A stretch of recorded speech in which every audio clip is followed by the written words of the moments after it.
What is good, everybody, and welcome to Carnage Cup number 4. We have 2 full days jam-packed with Apex action to bring you all, and I am joined by Tenric today. We have a lot to talk about because it's a very exciting time to have a tournament like this, so stacked, so many fantastic teams. Tenric, what are you looking out for today other than a great deal of fantastic Apex gameplay?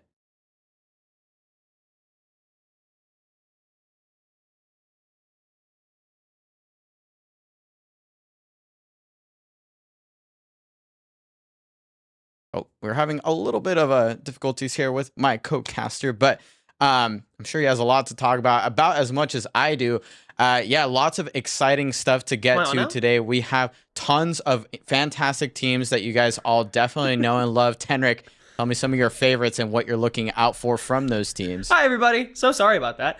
My NVIDIA broadcast decided to just invade my vMix. So happy to be here, though. It really feels like we're coming to a head with all of these NA stories. You know, we've barreled through this patch. At this point, everybody's really used to everything. The pool is evolving as time goes on. We've had so many different events come together, but still a lot of teams that have yet to show their faces. It really feels like this tournament is one that's going to set a new bar, a precedent for how the rest of the Apex meta is going to go onward from here. Save for a couple teams, C9, CLG, TSM, W, and AP. I think those are like some of the only teams that aren't here. We have a really huge NA crowd coming to step up to the plate, most of which have yet to really take a W in the recent months. Yeah, unfortunately, we do not have the Carnage Cup 3 champs with us today, C9, though it is a very C9. But let's talk about the teams that we do have, because it is crazy the amount of great talent that we get to watch today. We've got TL in here. We've got Optic. We got a brand new esports arena. There are so many teams and so many storylines that we can talk about. And there's also a big stack of teams that are starting to make a name for themselves as well. Obviously, a lot of players that have been in the scene but are getting switched up, mixed up with a whole different lobby dynamic here. Again, a lot of the big names, obviously Furia, who has been one of the absolute game changers of this Apex Legends meta, and it continues to change. Every single team, 100 Thieves being one of the early innovators with that new castle that we saw at Champs, and who is now being used by a lot more teams in very creative and very unique ways. Love to see Torrent in here as well. Have to shout him out. Rambo and the boys are so sick, and I feel like I don't see him enough, so glad to have them in the mix. Just so many great talents that we get to watch today, and also some returning talents, some old faces that have left us for a little bit, that have left us maybe for some less awesome games. We got Snipe down in the mix as well. You'll notice team Ass in number 2 ASS. That is Alberlele, Slurp, and none other than Snipe down. So we have a lot of heavy hitters today, y'all. There's definitely a couple places that my mind immediately drifts to. Of course, Tripods, Nick Merckx' team, who just onboarded Gent to the table. Guild's recent move to NRG is also something I'm really excited for, along with Team Liquid's adaptation with whoever they bring to the plate. Mello and I have different ideas of who that is. I think it's going to be Sykes, personally, but we'll find out when it hops into the lobby. But speaking of which, let's talk about how this scoring format works. We have 12 games over the course of the next 2 days. 6 will be played today, 6 will be played tomorrow, starting out with 3 on World's Edge, follow that up with 3 on Storm Point. Point system works the same as ALGS. Placement points, 12 for first, 9 for second, 7 for third, etc., and 1 point per kill. There is no match point system. It is completely cumulative, so at the end of the 12 games over this weekend, we will have one team crowned champion based off the most points received. So, Mello, no team is necessarily out today. It's great to get a head start.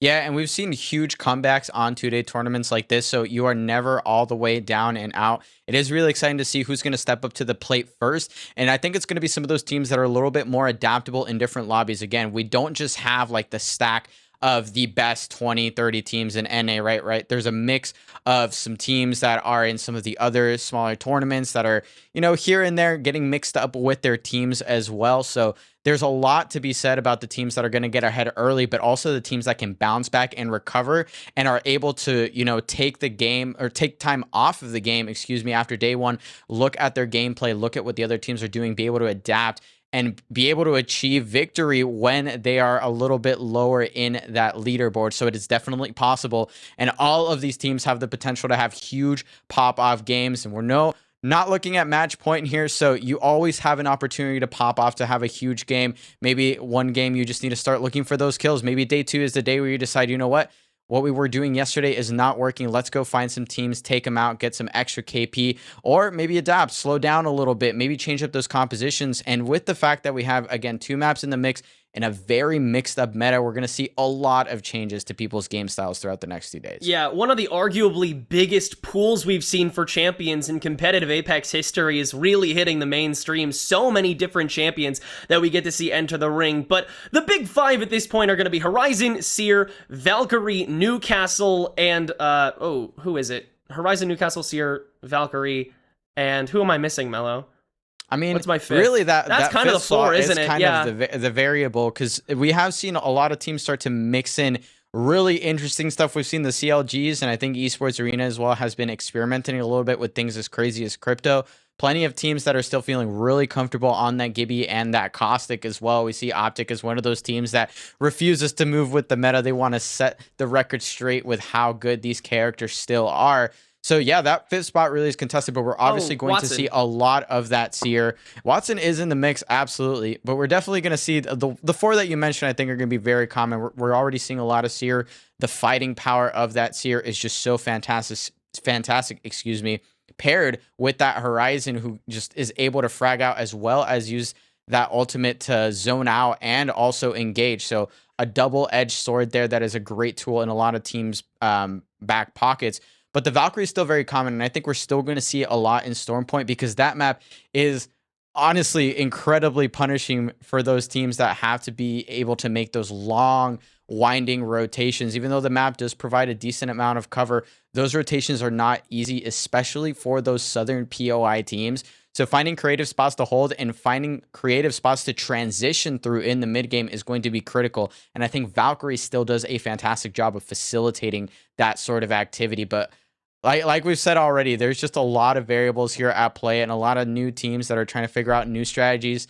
And I don't think any one character fits the mold of every single team. This is something that we've also discussed a little bit, is that every team can make very different characters look very, very good with their respective play styles. Yeah, it's a big question mark that kind of enters the tournament like this. What bridges the gap between experimentation and success? Because we've seen Fuse, we've seen Ashe, we've seen Maggie, we've even seen Vantage used a couple times in recent events during this patch, but nothing has really evolved to a point where you say, oh wow, this is a big change. This will really shake things up. Everything is kind of trying to do the same job. Ashe is meant for that mobility and that destruction. Fuse, of course, those grenades, very, very important. They all have their own set of utility, but nothing that is really broken things as much as Valkyrie did when she was released. And so the real question, I think, is when these teams, they come up with these new things that our eyes are immediately going to dart to, if we see that Fuse, if we see that Ashe somewhere in that lobby, of course, we're going to be talking about that. We're going to be asking about that. But the question really comes, are they trying something new or are they trying something that works? We will see very soon here as we wait for game 1 to get going here shortly. Definitely a lot of question marks that will soon be answered, and we get 2 days to dig for those clues and to dig for those snippets of what these teams might be thinking of as we quickly, hopefully very quickly, approach year 3 of the ALGS. Everyone's itching for that announcement. I know everyone that I know in my circle is just dying to find out when we get that going, but we have fantastic tournaments like these to keep the Apex Legends scene alive. So again, thank you, Knights, and also have to shout out our sponsors for helping to make this possible. eBay, thank you for being our presenting sponsor of the Carnage Cup. You can get up to 50% off on all of your favorite gaming gear from your favorite brands like Razer, HyperX, Microsoft, whatever you might need. You can find it at the best price using eBay. So be sure to visit pks.gg/eBay. Again, that is pks.gg/eBay. And amongst all of the changes that we're seeing, Tenric, it's not just about the characters. It's not just about the teams. A lot of the map has changed, not only in terms of the ring changes, which we obviously have seen already punishing and already making it very difficult for the lives of some of those edge teams, but also the weapon changes. We have Skull Piercer back in the rotation for things like the Wingman. If anyone was looking up those clips on Twitter yesterday, Crust had a really nasty double headshot for 99 that absolutely blew up a team fight. So a lot of changes to track, and it's actually really difficult to pinpoint one singular thing that's going to create a standout performance. It's really a combination of all of these changes at once. I think my favorite standout weapon-wise has to be how the 30-30 has changed. It's always sort of been you know, just under the surface of a meta weapon. It's always been in the hands of these pro players, and when they wield them, they do such insane damage. But with that double loader, it is absolutely ridiculous how quickly you can keep on cycling through it. Also, with the slower rise on Valkyrie's ultimate at this point, you can get more connection with those 30-30 shots during those ultimates as well. So it not only works as early game at this point, it also works for those late game distance plays. But like you said, so many different changes to these weapons, so many different changes to how these teams interact with every single aspect of the game, and we'll see how it all culminates as we head to World's Edge for game number 1 of 12. The wait is over. Everyone joining us, I hope you're as excited as we are here at our respective desks behind the mic. Again, this is one of the biggest tournaments that we get to watch for the clash of such fantastic teams. We are back on our home base. We are back on the classic World's Edge. Every time it's a little different. This is the beauty of this battle royale and of the way that these teams navigate the map.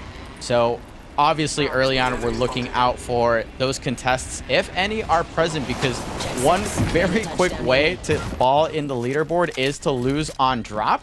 And Tenrik, looks like we've already got a fight here. Unsurprisingly, we've got Furia already taking down Designful on the side of G2. That's a very early drop here, and Furia is definitely on the front foot of this engagement. Furia, known at this point for being knee-deep in things. His Watson always also going on that Bloodhound as opposed to the Seer, but we're seeing firefights on top of tower here. His Watson trying to do-si-do around these knockdown shields. Gonna grab an elimination along the way, but it's Fury that falls first!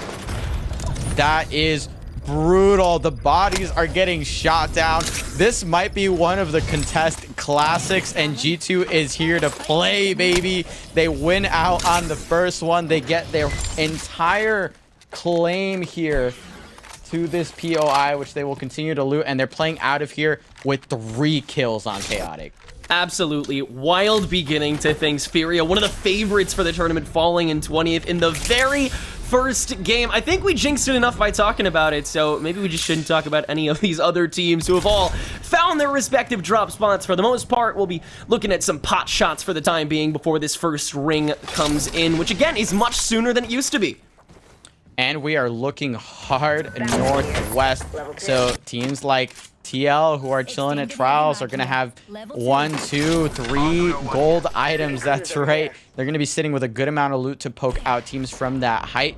So all of these southeastern teams are looking at Optic or looking at Luminosity. Even Sentinels, they're going to have a long walk to make here.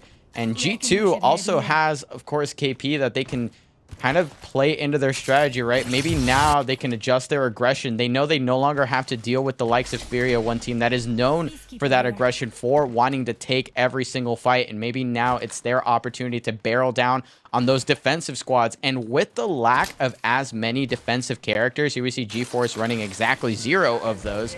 It is a lot more feasible to just push down a fight and be aggressive, be up in people's faces, and force them into an uncomfortable position. And that's sometimes what it takes to clearly rotate.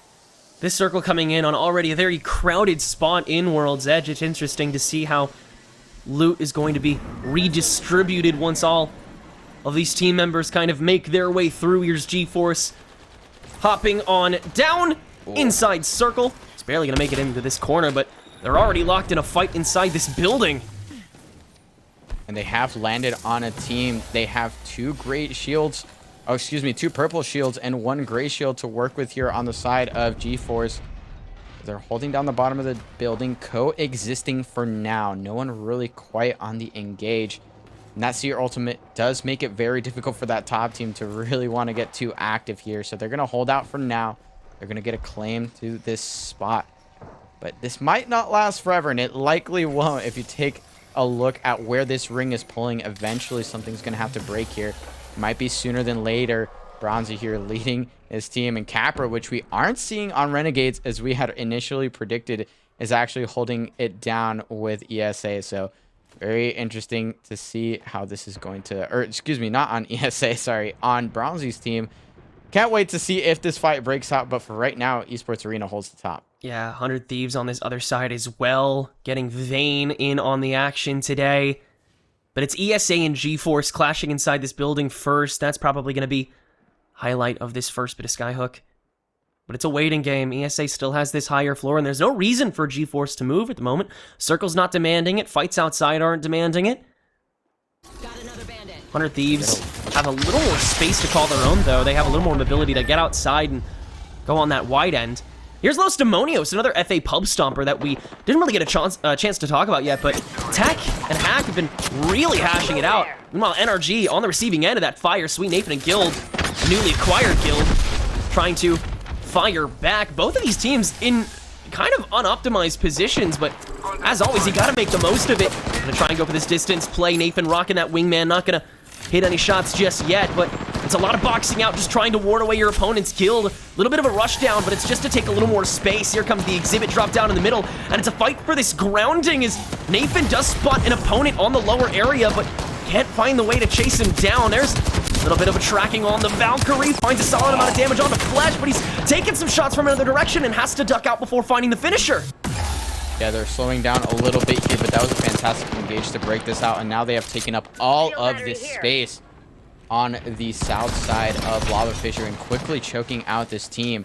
Now that they control this middle section, they can just wait a little bit. They can bide their time. Los Demonios, the team putting on the pressure, narrowly gets away Mr. Hakulo right now on the Valk. And we're actually seeing this composition a lot. This is something that we talked about a lot because it is very versatile. You have the Valkyrie, obviously, to facilitate your rotation, and the fighting power of both the Horizon and the Seer is so good, so strong right now. Poking at a distance for now. They don't have to get too aggressive quite yet. Both teams have an okay spot to play out of, since this most likely keeps pulling up to the north side. But right now, Energy is controlling all of the space, and you see the pings there. Los Demonios, he doesn't want to deal with this for too much longer. They're going to Valk ult right on out of there.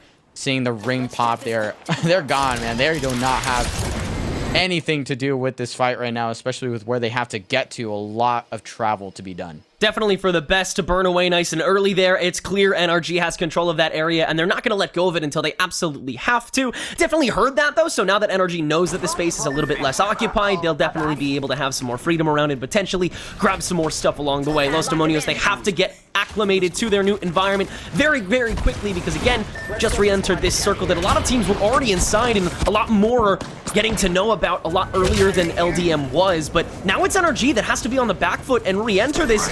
Probably be one of the last teams to do so, actually. And LDM has rotated behind them. They actually just want to keep this fight going. They want to keep up the aggression. They want to deny NRG all of this opportunity to loot up as well as use that crafter. So they're continuing to look here, not finding tons of damage, but now they're kind of on the front foot and have the priority on that northern rotation. But they don't have that Valkyrie ultimate on deck, whereas NRG certainly does. So they might be able to do the exact same thing here. They can't get too comfortable. NRG is not afraid to fight, and especially with Guild on their side. Absolutely cracked controller player for those of you who aren't already well acquainted with this player. Sitting on the Valkyrie right now. NRG definitely has the capabilities of doing a lot of damage, but it is yet to be seen whether that fight will break out once again. Meanwhile, this part of World's Edge is getting very busy here up on the eastern side of Skyhook. I think we see 4 squads just in this conglomerate of little buildings. Actually, make that 5. It's 100 Thieves, Renegades. I mean, this is just ridiculous right now. Everybody's in the area at this point. 100 Thieves actually have some pressure on them now with RNGs actually spreading themselves perhaps a little thin. Pow Pow outside of his element for the moment, maybe getting back to his squad. And yeah, now 100 Thieves are occupied, and everybody knows it thanks to that exhibit. Meanwhile, there's another squad upstairs. G2 engaging in another fight near the bottom of their own circle, while Skyhook is going to be the conclusion of this story. Every other team outside of it trying to get to that point in the first place, but G2 now up to 6. That's another squad wipe for them. Now they're just going to pick up the pieces for it. I'm not sure, though. I think that was who, actually, that they just took care of, dropping down to 19, so no points for them. Instead, every single point actually has gone the way of G2 so far. Yeah, G2 is hunting right now, and this is the time to hunt. Ring 2 is about to start closing, so while it does do increased damage and all of these rings are closing a little bit quicker, accelerating the game state, This does mean that now that G2 has fully cleared Furia out of the equation, they are the ones that can be aggressive, and they are claiming so many kills. Right now, Chaotic sitting on all 6 of those and 1,000 damage, and we are just getting the zone to close. I am terrified of what this team might do as they approach even more squads. If anyone is late to this rotate, they will most certainly be punished by this squad, and once again, we see the same legend composition that I think everyone seems to be gravitating to right now, or at least a large proportion of the field. Chaotic sitting on that horizon. We've got Designful on the Seer, and Zane holding it down with that Valkyrie. Does have the ultimate on deck, so they might choose to utilize it now, or maybe they found another victim that they can take down for some additional KP. The big problem, though, is that with that Skyhook final, or not final, penultimate, maybe circle, we see a lot of the teams having to enter, and as many teams as there are on that frontline building, there are a lot of vantage points for every single one. So the second you enter in that open space, you're going to have so many different players just staring you down, perhaps needing to get an extra bat or two along the way. Here's Optic we haven't gotten to take a look at in a while, but they have the drop on the following circle, once again, even further down into the western area of Skyhook, and as the rest of the teams are preoccupied with everyone else migrating from the eastern and southeastern ends, Optic is actually going to get this care package and set up shop in a different area, dodging some free fire now that they've actually let themselves known thanks to that care package getting monitored, but this building is essentially all theirs. Yeah, and Optic recognizes that there's actually a lot of space here on the southern side of Skyhook, a little bit surprisingly in my opinion. And with that Caustic, they were able to hold that choke out a little bit longer, but they need not necessarily have to commit to that. When they could just walk in, pick up a care package weapon, and actually just continue making their rotate. No one has even looked at this squad. They have such a great system down to be able to make this rotate. Meanwhile, RNG did not have the best system there for getting out of a sticky situation. Space Station Gaming now also looking at all of these buildings, and there's a lot of pressure being laid down on all these squads that have committed to this chunk. But really, those buildings are really fantastic to play. If it continues to pull hard north, it could literally end right outside of that doorway if it doesn't end up finishing on God of Height. So this sort of gamble, this sort of, I guess, tug and pull of this area, it really does just come down to these teams understanding that this might be one of the better spots to play out of should they survive to Ring 5 and to Ring 6. There's a big duality that comes from taking this building all by yourself. On one hand, you have that control. You know you can move from floor to floor, and there's nobody to really contest you. But on the other end, if another team is exiting a building and you have these clean vantages like Space Station does, you can't exhume that same amount of pressure that a lot of other clumps of teams can when you have to exit, with that Valk burn coming from RNG, dropping us down to our final 17, as Skyhook is indeed the moves for just about everybody, but everybody's just about already planted themselves down. Now it just comes down to farming damage and who has to end up exiting first and how exactly you're going to do that. One of the first Watsons we're watching on the board as well, boasted by Frex along with that Newcastle from dropped, one of the newer entrances to the metagame, that combination, but a powerful one as any. The pylon behind that castle wall, definitely one of my favorite combinations to watch in a game like this. Space Station also has plenty of weapons to work with to keep loading up those shields. They have a wingman, they have a 33rd repeater, and a charge rifle, so they can continue to lay down damage and slowly but surely creep up those shields into the purple and hopefully the red status. We saw Team Liquid that's already holding that God height up top. Should it pull there, they're going to be in a very good position to play out of there. But here is where the fights really start to break out. Ring 3 is starting to close, and we see right now Wingman Season choosing to make their rotate sooner than later because it will certainly be punished. And it's already happening here. Retzi drops out of the sky, and the Valkyrie dropping first means that everyone else will follow suit very rapidly. Sentinels now gets to shoot fish in a barrel. They have been gifted some shots here. Managed to knock down Retzi, and now they're looking to potentially pick up the pieces, maybe interrupt this res that could be going down. I'm very curious to know if Wingman Season survives this. It looks like they may have just snuck into a building just in time. 17 squads still up right now, but plenty of real estate is quickly being taken up. There we go. Wingman Season is unfortunately eliminated off of a single rotate, and this is what we had talked about. Valkyrie is not a golden ticket into zone. Once things get tight, once people recognize that they can just hold angles and hold teams out, you will be punished. You will not get that rotate for free, and that's exactly what we saw there. Yeah, so much circumventing, and while Sentinels had a good position for specifically that fight against Retzi and the remainder of Wingman Season, they didn't have a great position for the rest of it. Nathan engaging with 3, immediately gonna toss that black hole in, but take a lot of damage for it, and immediately after, they have to back right out again. Liquid and Oxygen in that same building, but here's Who bubbling up with that Jibby Caustic combo, a more uncommon thing that we see, but still effective as ever. Wave trying to wave through these waters, but that window along with that thermite has kept him boxed in. He's already on crumbs. Energy attempting to rotate through, but takes some damage along the way throughout these windows. Nathan saying, get out of the way. I need to take my pot shots in. That Nox gas thrown down to once again give Who a little bit of space, but they have to dodge so much along the way, and now comes the actual skirmish inside this door. Another Arc Stars forcing Great Sword to engage on no shields at all on raw flesh.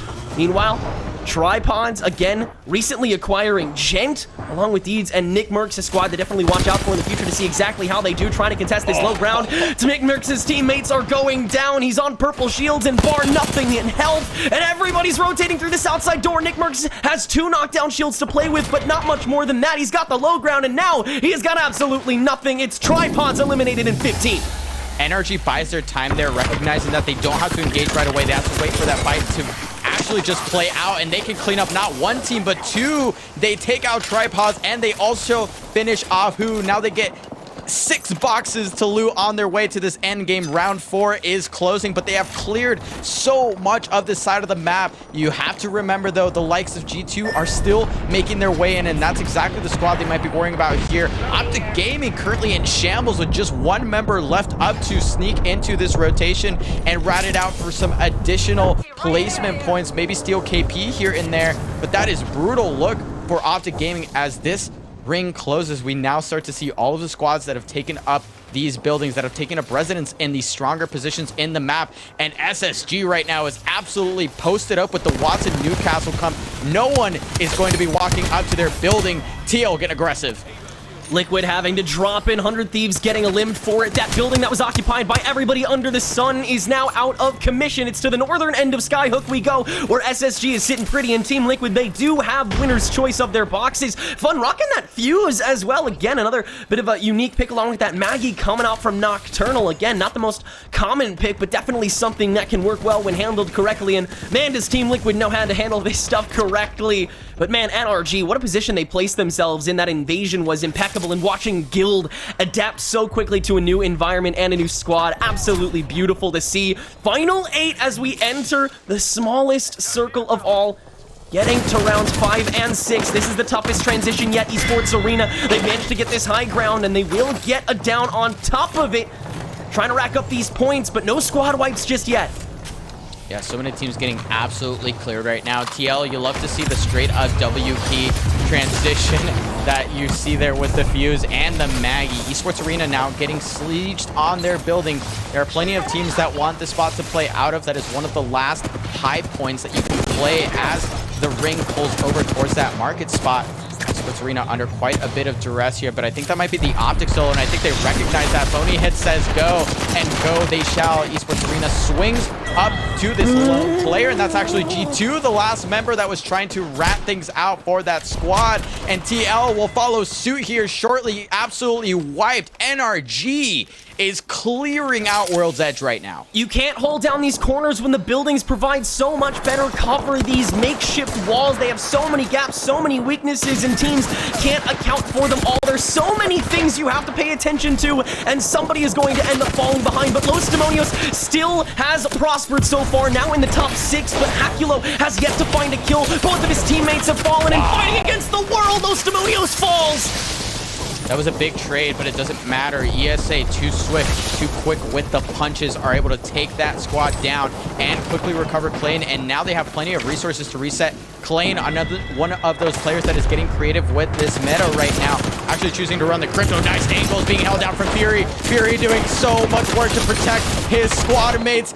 Actually gets him down to Flesh, has to back up though. Now Klein has to do some of the heavy lifting. NRG is eliminated, and Esports Arena also has the gold shield to work with here, so they will once again pick up their down team member, this time with extra shields to boot. They have a great spot to play out of right now, but there are 3 squads that are stacked on top of each other right now, looking down on them, trying to prevent them from forcing their way in. We see Space Station absolutely posted up with those Watson walls, but we also see Lady Alberlele's team, excuse me. Wow, I'm already way too excited about this game. Also posted up down below in this building a lot of heavy hitters in this final ring. How exciting would it be to say that Team Ass has won? I mean, how badly could any Apex caster want to say something like that? Oxygen, again, kind of waiting in the wings this entire game so far. They've been occupying the same buildings that a lot of these prevalent teams have so far, but they've kind of just been scrounging on the leftovers, and that's gotten them this far, but can it carry them that much further? I want to point out, Fury, impeccable way to clean out both the wall and the choke so that NRG couldn't get in at all. That was a beautiful way to hold it all down, but somebody has to rotate, and somebody has to do it soon. OXG and SSG both in really solid positions, but there are still so many gaps you have to manage along the way, and OXG, they are looking a little worse for wear because of it, having to constantly bat back up. They have to exit soon as this circle is beginning to close. Scissors taking some pot shots. Scissors, one of those players that has really been indecisive throughout this whole time on who they exactly want to play, but settling on the crypto right now. That EMP defensively could be huge, but doesn't have it at the moment. It got shot down. So OXG, they kind of just have to play for territory, and on top of that exhibit, they'll be able to do it a little bit better, even though it's not exactly theirs. Holding down this building continuously as ESA is now the one that has to rotate through, and they're taking a lot of hits from that low ground, including some grenades launched by Scissors. Bubble dropped down right below them by ESA, but what more can they do about it? Now OXG taking even more hits, more shots, pylon down. And OXG still continuing to try to hold this spot as the rest of the squads attempt to hold this low ground. And the fight has fully broken out now. This is most likely the final engagement. Unfortunately, Alberlele's squad does get eliminated on the way out. Space Station Gaming finally drops down, maybe a second too early as Drop gets dropped. Frex might be following very soon after, but it's actually their third member that falls first. Frex now holding down a corner, trying to shield up, but will not be able to do it. And from the outside of the building comes Esports Arena to take down game number 1. What an immediate top 3 run, and that run through the entire top, 12 was absolutely incredible by Esports Arena. Their ability to continue playing that territory wherever they ended up going and say, this is my place now, you cannot go anywhere. That is quintessential Apex and a great way to kick off the event. And I love to shout out a crypto every time I see it, but we saw 2 there. We saw 2 cryptos near the top 3, top 4 there, which is insane. Klain might have unlocked something that we hadn't actually predicted before. We spoke about it a little bit, but did great work there. And towards those end games that are such a mess, I mean, really, it was just an all-out brawl there with Watson gens coming down left and right, being instantly broken, grenades. I mean, you name it. Every sort of ordnance was in play there, including, I think, a Gibby ult. Near the end there, definitely saw a Gibby bubble. So lots of action, lots of different tools that were employed, and ultimately it was Esports Arena that comes out on top after wiping out a large part of that southwestern side of the squads. Absolute chaos in that game 1, but I wouldn't have it any other way. I love that final circle diving onto Skyhook. There were so many different places that these teams could hop over to. High ground, low ground, middle ground, so many different floors. You name it, people went there. It was super fun to watch, but these rotations will not favor every team the same every single game. That will do it for game 1 on World's Edge. We'll hop over to game 2 after this short break. To some, this is nothing more than cardboard and ink. But to those who know, these are precious metals, rare gems, a full set it took 15 years to complete. Low-pop rookies, hypnotizing hollows, one of only a handful in the universe, or an heirloom to look after for the next generation. No matter what you collect, raw or graded, to have and to hold, or to crush your opponents with, what matters is that it's real. Introducing eBay's Authenticity Guarantee for trading cards. Our third-party authenticators inspect every detail of your card and compare it to the listing to make sure it's the real deal or no deal, because we know just how much your collection means to you.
Welcome back, everybody. We are back for game 2 of the Carnage Cup number 4. And of course, we've got the leaderboard. It's cooked up and ready for y'all. So let's see how far exactly Esports Arena got ahead of the game here. 23 points on game number 1. Team Liquid followed suit pretty closely with 14, and Oxygen in third with 13. But Esports Arena found a lot of those really important kills to set themselves apart very early on in this game number 1. Yeah, Liquid, NRG, and G2 KP was absolutely massive in their different parts of the game, but Esports Arena's pivots were second to none on World's Edge that game. They were just so solid at taking whatever needed to be taken at the exact right time. The question is it replicable? Because in a game like Apex, on a map like World's Edge, it is impossible to do the same thing twice. Esports Arena, how much of a chameleon can they be when it comes to the following 2 games here and the following 3 games on World's Edge tomorrow?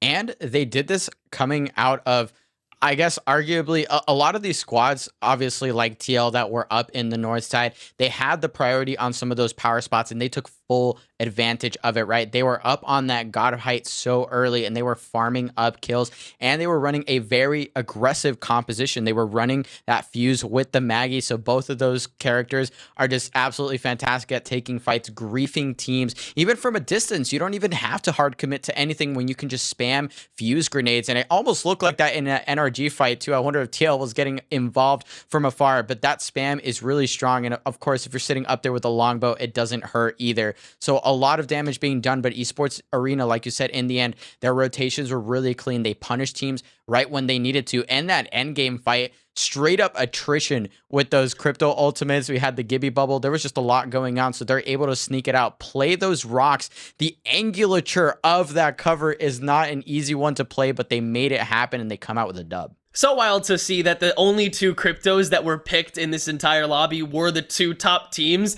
at the end of the lobby. That's just really fun to me. But I think going into game 2, what I need to see from some of these teams that are at the halfway mark is a little bit of an ability to go with the flow a little bit more often. We saw teams like Sendel was doing a great job of monitoring the outside and kind of playing this guard dog babysitter to what they needed to do. However, when it came to actually going inside this circle once they were done with all the scraps and taking care of their own stuff that they had to deal with rather than aggressing, they couldn't really play as reactively. And I think a lot of teams were kind of faltering in those moments, but we are seeing so much action come from all of these players. So many of these teams just making decisions. And in a meta like this, I feel like that's exactly what you need to do.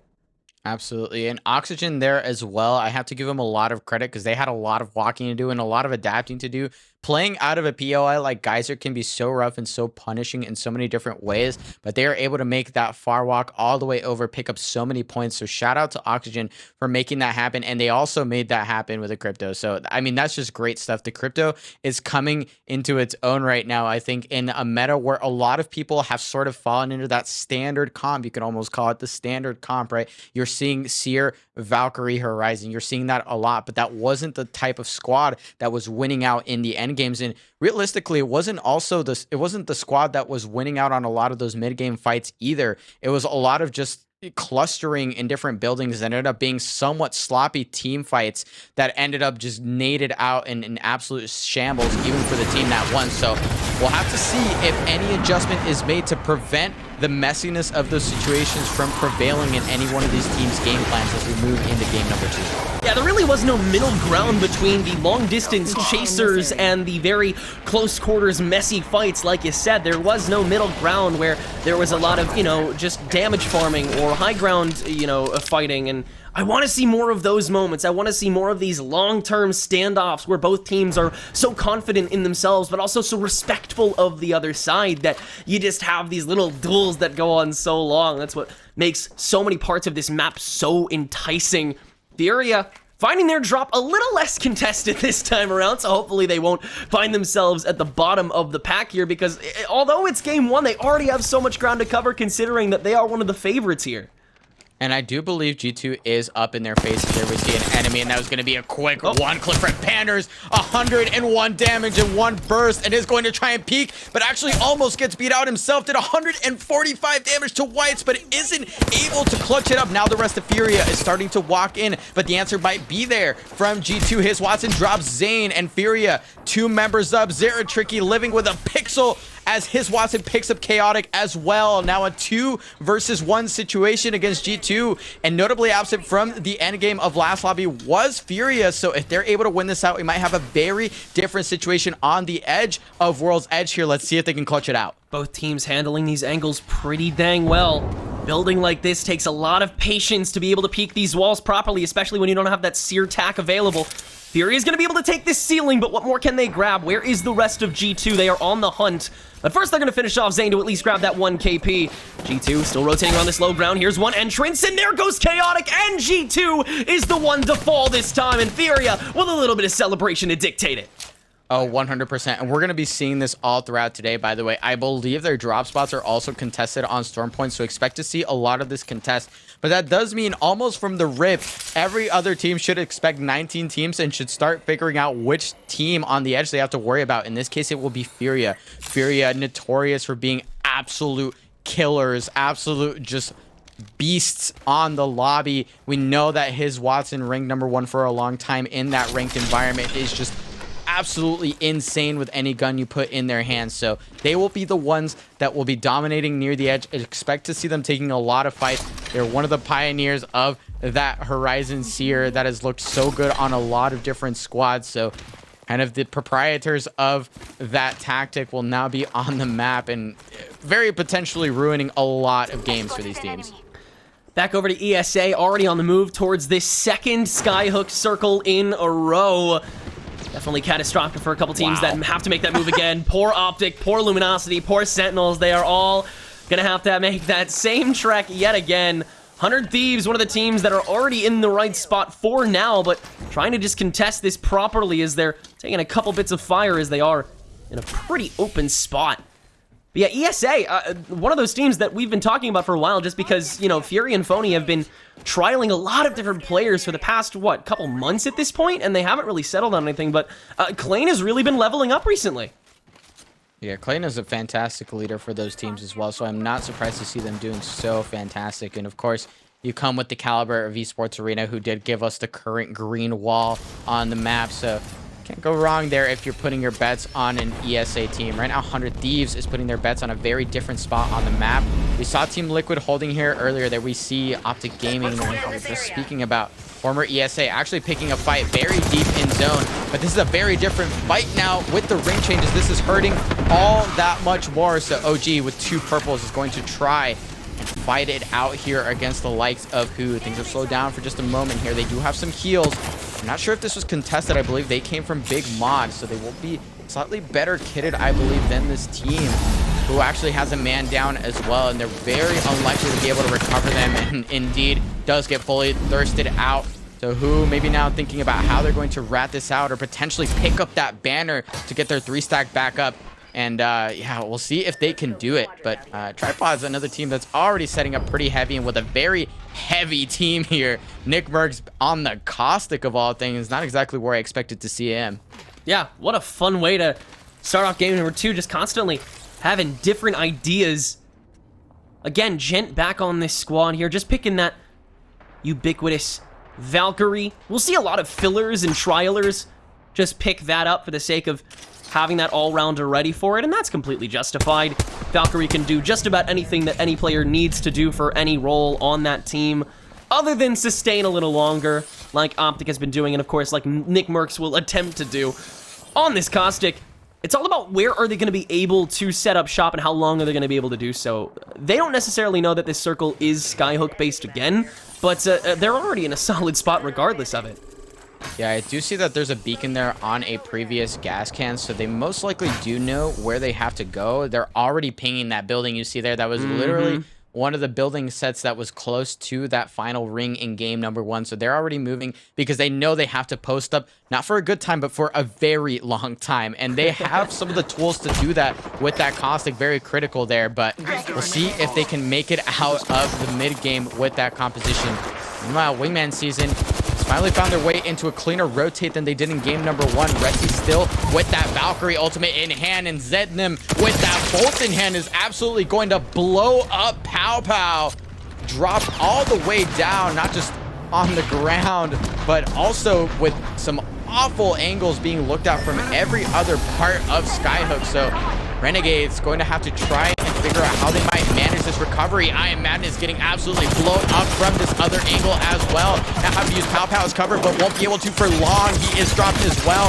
Now the last member of Renegades going to try and pick up a thirst on the way out. Zednim is punished for his hubris, and right now Renegades continues to live, but increasingly there are teams looking up at this angle and they might be able to get this recovery. It was a risk, but it was initiative, and taking that means you may pay the price for it. Zednim indeed doing so. Torrent, one of these squads that we haven't really gotten to talk about at all recently, just because they didn't really appear in the previous game for long, but they have a solid spot to call their own. They have a little bit of ground to work with, and they are pretty kitted out, but they are face-to-face with Furia. They are not face-to-face with Panthers, though, as he's going to fall early on. Zera attempting to get this rotation going. Meanwhile, is Watson getting the drop on one more member. A little do-si-do, but Zera is on scraps. Has to duel this out, and actually will get the double down. It's Furia that falls first, though. It's still Torrent that remains up. Aiden and RKN survive. And Torrent, another team notably absent from the end game of game number 1, now taking out Furia. The potential Reapers of this map are out of this game, which means that now Torrent might be able to pick up a lot of that space that is left behind, that void of aggression that Furia will no longer be exerting on the rest of these teams. Meanwhile, NRG possibly looking to be the ones to exert some pressure of their own.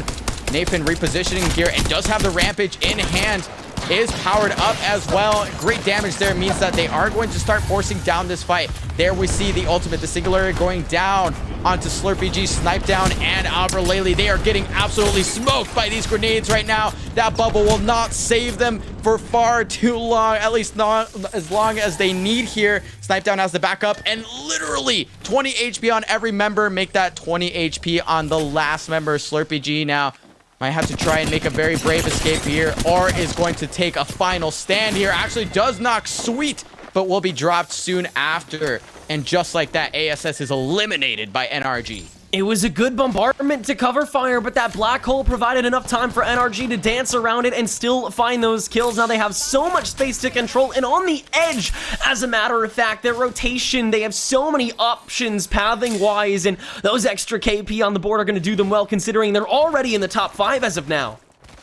Yeah, they're looking really solid. They did pick up a solid amount of points in game number 1, so they're going to continue to steamroll.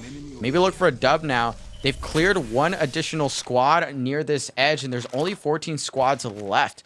So they're gonna have to be able to rotate here at some point. They're already pinging that choke, which is not usually the most favorable spot, especially if you're lacking something like a caustic to hold it down in case you get sandwiched or pushed from behind. So they're just gonna wait out for now. They're gonna see who's coming in late, who they can possibly punish from some additional KP. Torrent might be one of those squads who took out Furia over on the other side of the map, on the southern side coming up. They will have to rotate through staging and possibly through landslide, which NRG is notoriously good at fighting. So with Furia out now, there's plenty of teams that can pick up that aggression and be able to exert that pressure that's going to get them a lot of additional points and very free rotates into this ring. Optic, one of the teams who were once again unlucky for this circle in the exact same spot from their southeast corner, making a getaway towards this round 2 circle, but they still have such a long way to go. So many meds they need to farm out.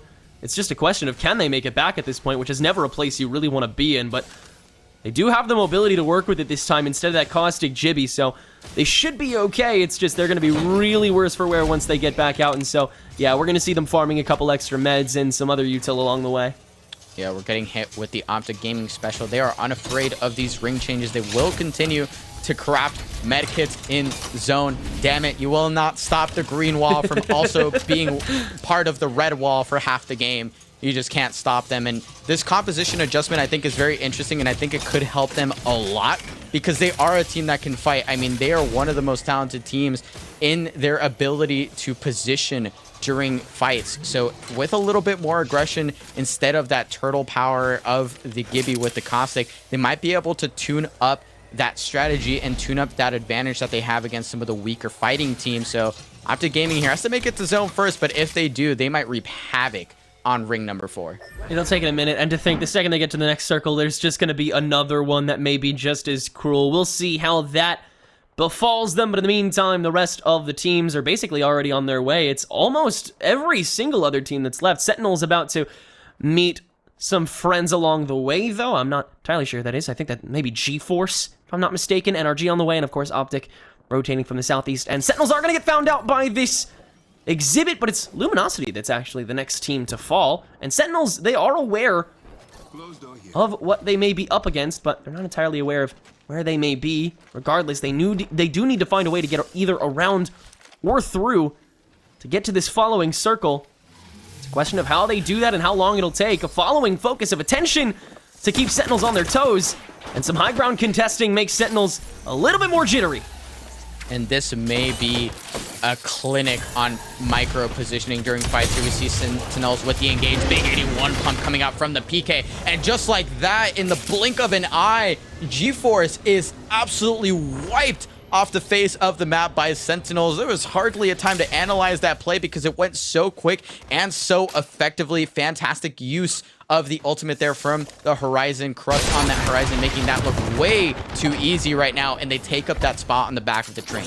Crust absolutely destroyed that. NRG making a really great rotation up the north end and actually finding a solid chase down on a separate team. That's one down onto RK, and the rest of Torrent now on the run. And Gil taking some pot shots from afar, but he's actually going to take the brunt of the damage to begin. The rest of NRG trying to run this down, and Torrent has limited space to run away, but they are going to be able to find this building and at the very least back up. Torrent in a very tough spot right now. They can maybe survive this out for a little bit longer, and actually slotting in Aiden the Destroyer and Rambo, so actually lacking many core members of Torrent right now. Very interesting to see there, but they will hold for now, and they have a spot that they can play for late. It looks like this ring may in fact be pulling even harder north and even harder west than it did before, at least if these teams have that sort of information, because Esports Arena is posted deep on the backside here of this train track, so they're already holding out. They don't have the best shield situation, sitting on 3 blues, but they do have, of course, the Watson to save out on some of those resources in terms of shield cells, and of course playing on that Crypto is going to be laying down damage with the ult and with the wingman. My goodness, that was nasty. You gotta love the wingman still getting all the love and attention it absolutely deserves. In the right hands, it can cause absolute havoc. Esports Arena, they have so much room boosted here. Check out all these gates that just restrict so much competition for this entire stretch, and it looks like they'll get to work with it a little bit longer as this upcoming circle does favor them to an extent. They won't have as much to work with, but I think they'll be just fine outside of it, trying to monitor things out as the rest of these teams continuing to converge on one another. Last I checked, you saw OXG, Torrent, Sentinels all on top of each other at this point practically, but ESA, they are sitting pretty. They are not satisfied with just one win. We are down to almost half of the teams here before Ring 4 has even started closing, which is absolutely brutal. But we see 2 crypto drones flying around, so I can count at least 2 teams that are probably in this end game. It might mean that Oxygen has also forced their way in. I'm not entirely sure. Or it might have been one of the other squads that we might have missed on the Crypto. We've yet to see. NRG, though, has just been absolutely farming on the edge here. They're doing so much work, and this aggressive composition is not going to stop anytime soon. Someone is caught deep out of ring. They're going to lay down the damage to finish off that knock, possibly loot up if they need to. They are a little low on the heavy ammo department, at least. One member is in this case, but no, they will not go too far out of ring. They don't really need to. They have a really good spot, but their cover is quickly running out. And with where Esports Arena and some of these other squads are posted up, this could be a very tricky situation for NRG. It's at least one fragmented squad, and here comes another Team Liquid getting absolutely sandwiched. It's just Nocturnal remaining, trying to bat, but he is invaded, and Team Liquid has gone down. Wingman Season still trying to make a getaway at the moment, and it looks like they will so far. So many of these team members just have gotten continuously too big for their britches, including Zednim, who is back on his feet after getting res back up. Sentinels, though, they are one of the fragmented squads. Down Lou, it's just Crust and Xenox trying to dodge all this pre-firing as they attempt to make their way into, like you said, an even more northwest circle than before. This is absolutely brutal stuff. Another FOA that they're going to get touched by at the very least, and that means they're going to be a team that receives a brunt of aggression at the moment. But Crust going absolutely wild with this wingman. That's so much already diverted, and now they decide to go for Xenox instead. Bit of an easier target, but now the only target is there's only one member remaining, but he's trying to war up everybody. 81 on the PK, and one more block from a knockdown shield means that Sentinels is gone, and Wingman Season continues to survive. And Wingman Season will be eliminated here shortly unless Retzi can make some sort of insane movement here to get away from Esports Arena and whatever other squads might be looking at them. 2 members of ESA now have walked up and maybe put themselves in a horrible spot to clean up that kill. They don't quite finish it off. But my goodness, Wingman Season absolutely obliterated by that 2-man. They do clean them up, but the showing there from Sentinels was more than enough to deal all of the psychic damage you could possibly need for the rest of this game. And Esports Arena has eyes in the sky right now. They know exactly where the 1-rat is, and they're going to have plenty of information on where the rest of the lobby is as well. They can look in front of them to kind of scope out what other team compositions they might be dealing with. Do they have to worry about a Gibby? Do they have to worry about a Caustic ultimate? The amount of information that you pick up from the crypto in these end games is fantastic. So that could definitely come to play here as these zones get tighter and tighter. 100 Thieves attempting to rotate through, and that's not going to work out for them. It's Luxford that finds the final kill on 200 Thieves here. OXG is indeed continuing to survive, so there are still 2 cryptos on this battlefield, including ESA, who again is still playing that waiting game with Retzi at the moment. Do you move out and risk all of that free fire on you in as open a space as that track, or do you find that one more KP? Meanwhile, SSG perfectly happy hunkering down as they did before.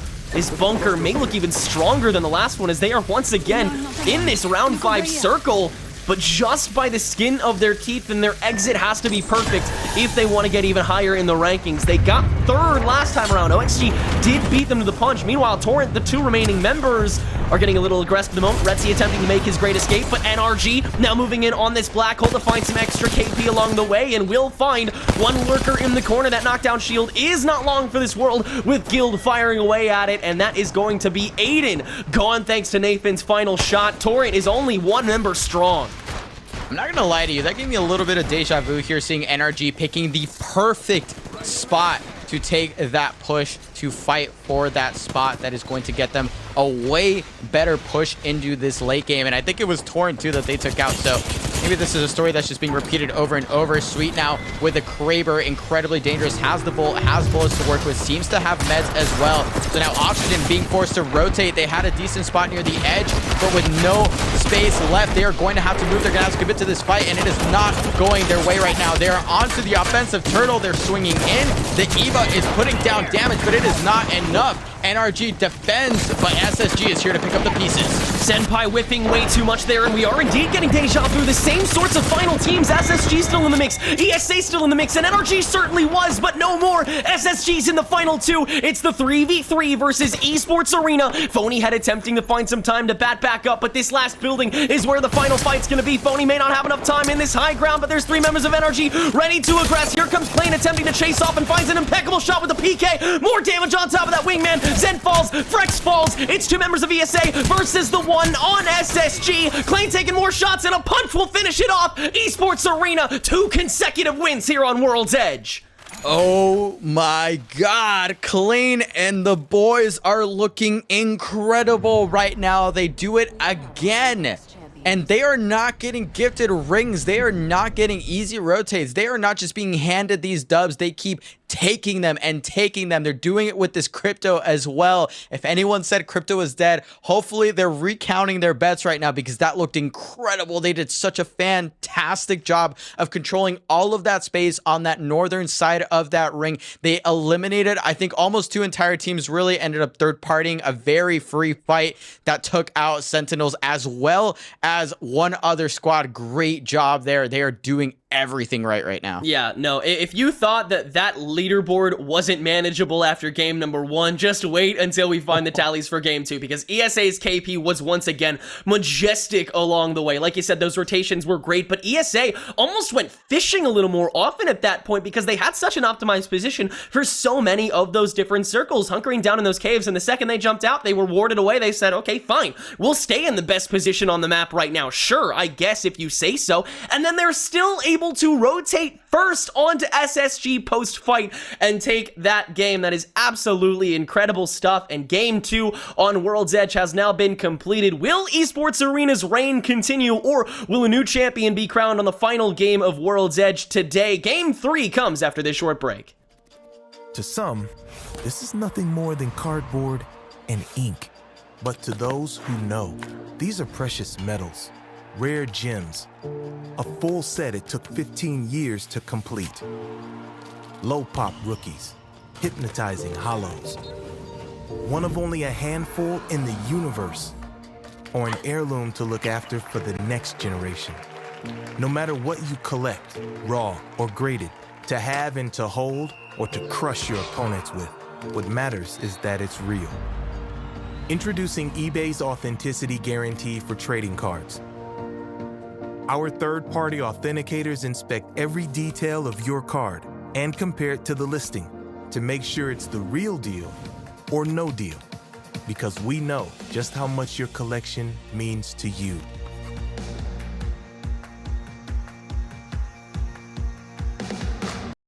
Hey, Joe. How's it going? Don't you just love Sheets? Joe, good to see you. It's the kind of place where they know you by name. Yeah, they love saying hey to Joe. Hey, Joe. How's it going? Every Hey, Joe. How's it going? single Hey, Joe. How's it going? day.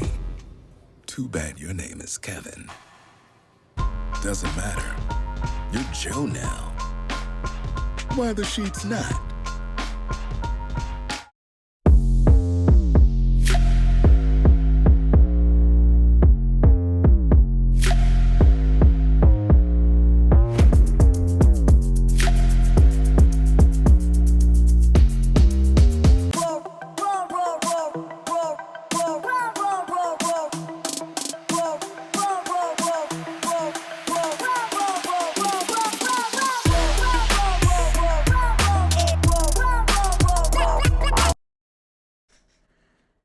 Hello, everyone. Welcome back. We just had a banger game two where Esports Arena continued their dominance in a back-to-back dub. But before we continue, I definitely want to shout out one of our sponsors for today that is helping to put this together, and that is Investor. Investor has some of the best financial tools to get you in a better place. Start learning how to invest and keep your portfolio updated and strong. So if you want some of the best resources in the game, be sure to visit pks.gg/investor, pks.gg/investor. Reminder that investing does put your capital at risk and can lead to losses. But right now, Esports Arena is having 0 losses in their portfolio. That was a back-to-back dub from a squad that we kind of mentioned, but I don't necessarily think we were expecting such dominance from that squad.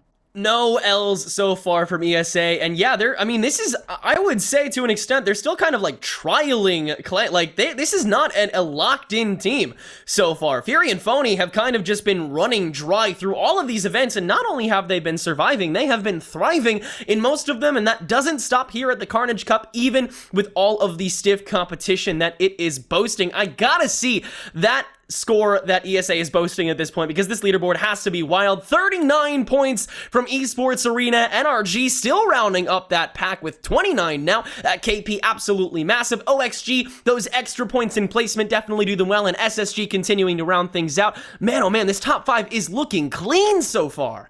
And you have to shout out NRG as well. We saw them putting on a lot of pressure on the teams. Once a lot of those edge teams got cleared out, they kind of took it upon themselves to say, you know what, we're going to bully the teams outside of zone right now. They took out at least one squad right near the edge of zone number 3, and they continue to fight it out. They took out the last of Torrent as they tried to sneak into that end game as well. So NRG putting on the hurt. But notably, our top 3 has 2 crypto squads right now, Tenric. Oxygen actually boasting 3rd place, tied up with Space Station Gaming right now. And Oxygen, one of those teams that I don't do it on purpose. I just bully them because they rotate out of Geyser. But Geyser is not an easy POI to play out of, and they are making it look fantastic right now, rotating clear across the X-axis of the map to the very opposite side, about as far as you could go the other way. Hopefully we get another type of ring, though, because these Northwest rings, as fun as they are to watch, I need to see some variety, man. I need to see some other teams put into some tough rotating positions in the mid game for sure. Yeah, you got to give some love to those Southern teams, most notably Optic, who is still attempting to prevail and ended up making it to 12th in the previous lobby. But there are a lot of teams that I think we need to pay a little more attention to, as Game 2 really seemed like a lot of teams were starting to butt out, most notably Wingman Season having a meteoric rise up the leaderboard, grabbing a solid 11 kills in that second game. Absolutely incredible stuff in the process as well. Torrent, I think, made a really solid run throughout that, not just for survivability, but also they did really well in team fights and holding holding that positioning. I think as long as they're pathing a little bit better down, they should be fine. 100 Thieves, they have been notoriously quiet these past 2 games, actually, and I really want to see them level up come these final 4 games. And beyond that, I mean, everybody still has so much potential bursting at these teams. Where are these FA pub stompers? Where's who? Where's Los Demonios? In fact, Los Demonios was in the final, 6 teams these past 2 games, but they haven't been loud when it comes to KP, and I really want to see that change. Proactivity has clearly led to profit for so many of these squads. And there's been a lot of squads that have been missing. I think most notably from our southern side, thermal station teams. We have two teams there. We have 2 teams walking in with 3 KP, and both times a very lackluster performance where they're not even making it to those end games. They're rotating out of that POI and really not having a ton of success with the added resources, with the slightly more cleared out rotate, knowing there's at least 1 squad clear off the map to begin with.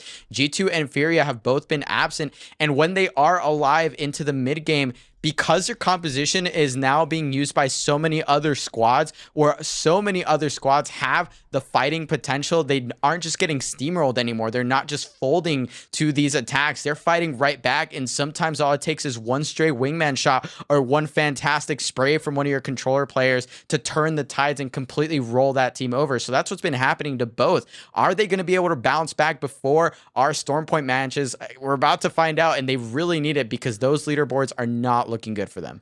I also love how diverse this champion pool has become. So many different teams bringing a lot of different ideas to the table. It is now absolutely clear how many contingencies these teams need to have ready. You need to be prepared for those EMPs coming in the final circle, because for all we know, there's going to be 2 of them pop nearly simultaneously come final fight season. There could be a defensive bombardment somewhere in that mix as well. We're still seeing some Jibbies and some Nox gases as well from a potential Caustic that we've seen enter the ring a couple times. There's still that Fuse and Maggie in play as well, so a Ring of Fire or Wrecking Ball could really shake up that competition, so your position may need to be better on a high ground at first, although I'm sure those teams don't need to be told that from the jump. I'm sure that they're well aware of that from the start, but regardless, there are so many different plans that teams have to make at the final circle at this point, and this is the apex of it. This is where you have to be fully prepared for it.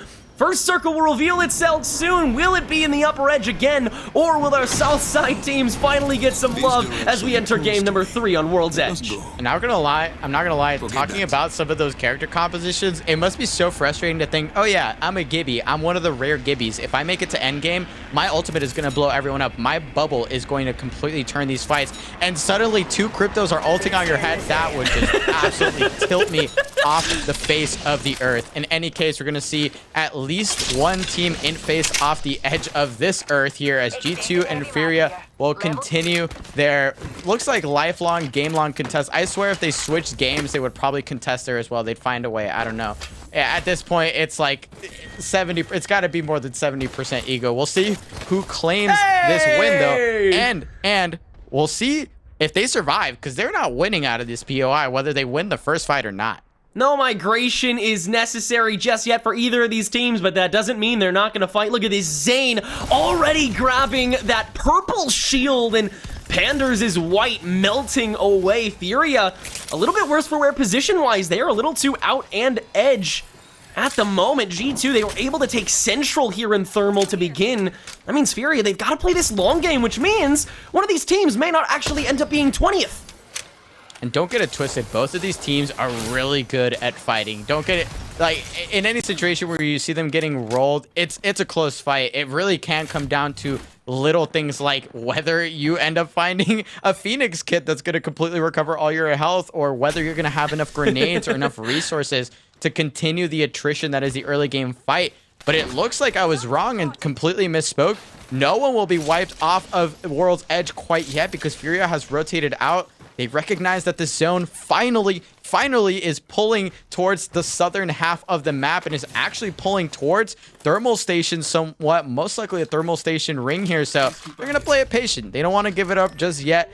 They know that there's a team that might come to third dim tree, so they're just going to get comfortable in these back houses and say, we're playing for the mid game. We're trying to see an entire game of World's Edge. Let's see if they can do it, and let's see if G2 will let them. Once again, though, Optic is probably one of the biggest losers when it comes to these circles. They will have a bit of an easier path, at least when it comes to round 2, as will Who, and especially Luminosity, but Optic is still going to have to make a trek. Furia and G2, this slight split inside this circle is integral to how both of them will flow throughout it. Designful and Zane both now having their purple shields up. G2 is ready to camp up, but NRG are making their move very quickly, at least onto the forthcoming team, which is SSG, and Frex already down super low. Dropped has to drop this castle wall super early on and across this fissure in order to even make an impact and keep Frex alive, which he will do momentarily, but the rest of this squad is already dropping through. NRG so much damage, but drop that Arcstar on top of the PK is going to slow things down a lot, and it is actually NRG that gets punished in Space Station Gaming that survives.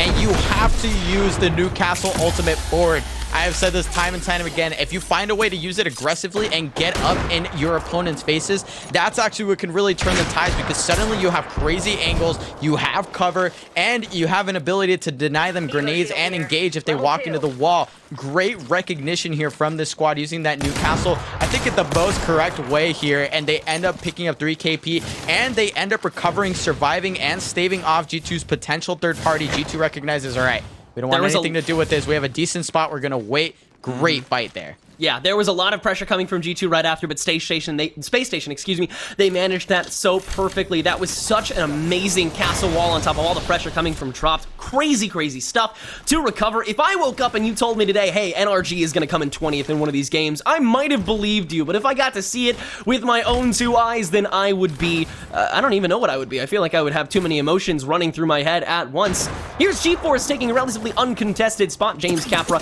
and Bronzy are actually going to take some shots. Bronzy having to scurry over into this building. It's G-Force that needs to, once again, bunker up. They are safe for now, as are a lot of these teams. We've seen some migrations come mighty early than normal. Here's Los Demonios as well. Once again, a team that has made it pretty late into these previous games, but KP has been lacking, and because of that, they haven't really been too prominent in the leaderboard. In fact, they are barely top 10. And they're potentially looking up at one of the top 10 teams here, Team Liquid. At least after game 1, they were sitting top 10. They didn't have the most amazing game number 2, but nothing too shabby either. Those Demonios, once again, recognizing that they're outside of ring. They don't necessarily want to take a fight with someone that might be stacked with gold shields or at least gold items. They're going to make their rotate out. This is a spot that's going to be very highly contested here and a very important transition point for a lot of teams, notably our Geyser team in Oxygen. They're already down 1 member completely, and Protectful, is already on the ground as well. So 1 member of Oxygen left to try and survive the attack from none other than Sentinels. Sentinels slowing things down, but they are getting looked at by another squad, so they can't just walk down and clean this up for free. Torrent actually committing the ultimate here from Aiden the Destroyer to pick up this kill. They do indeed. That's a cheeky little 1 KP for Torrent. But already we're seeing the amount of contests that are happening in this transition point. This choke here to the north of Lava Siphon is going to be very important for teams to hold. This is where a lot of the edge teams on the north side of the map are going to pick up a lot of their value coming in. Now here's Tripods up here in Thermal attempting to duke it out. Nick Mercs in the squad attempting to try and take this fight, and they are a bit worse for wear for it, but there's no extra engagement on top of it. It's crazy. I think G-Force was also there on top of Torrent, so poor guys Oxygen. So poor guys just could not catch a break. And Fury is actually gonna take some falls as well from Optic, of all people. Their migration has been very soon as well. Now Tripod's re-engaging on these steps as everyone is batted back up. Deed's the first to fall on Tripod's side. Nick Mercs doing all he can, but can't even break 1 singular shield. It's just down to Gent, and Tripods are down at the hands of G2.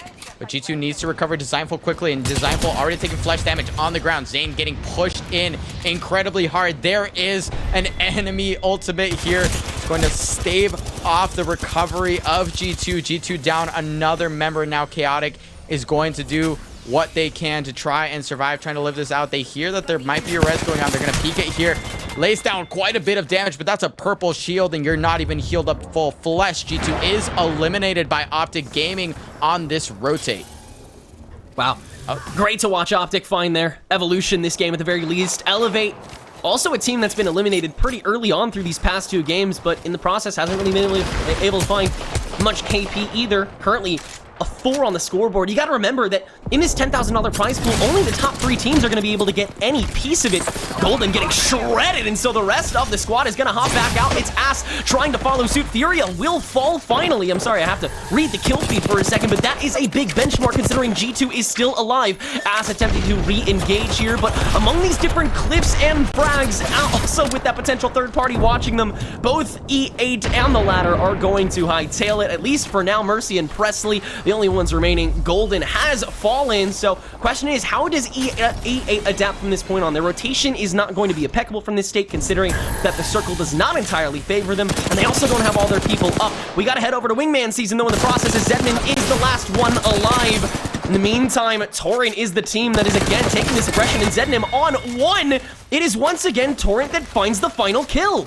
And Torrent is having a really important game here. They've cleared out plenty of squads, so now their rotation is all that much easier to make. They've most likely dealt with most of the teams that they have to run into on the northwest rotates of this map. They have plenty of loot as well, and they have that Valkyrie that they can potentially rotate with as well. So they will be a little bit later to this party that's already breaking out for multiple squads, including Luminosity Gaming, who has been knocked out very early in the last couple of games, but now they're going to be knocking down Vize and potentially picking up even more KP on their way over to this building. And towards this end game, they're finally going to get to see it here, but they're still 14 squads up, and Yaya is not going to get that damage for free. Actually gets traded out. I don't know who did all of that damage and the flesh from a distance.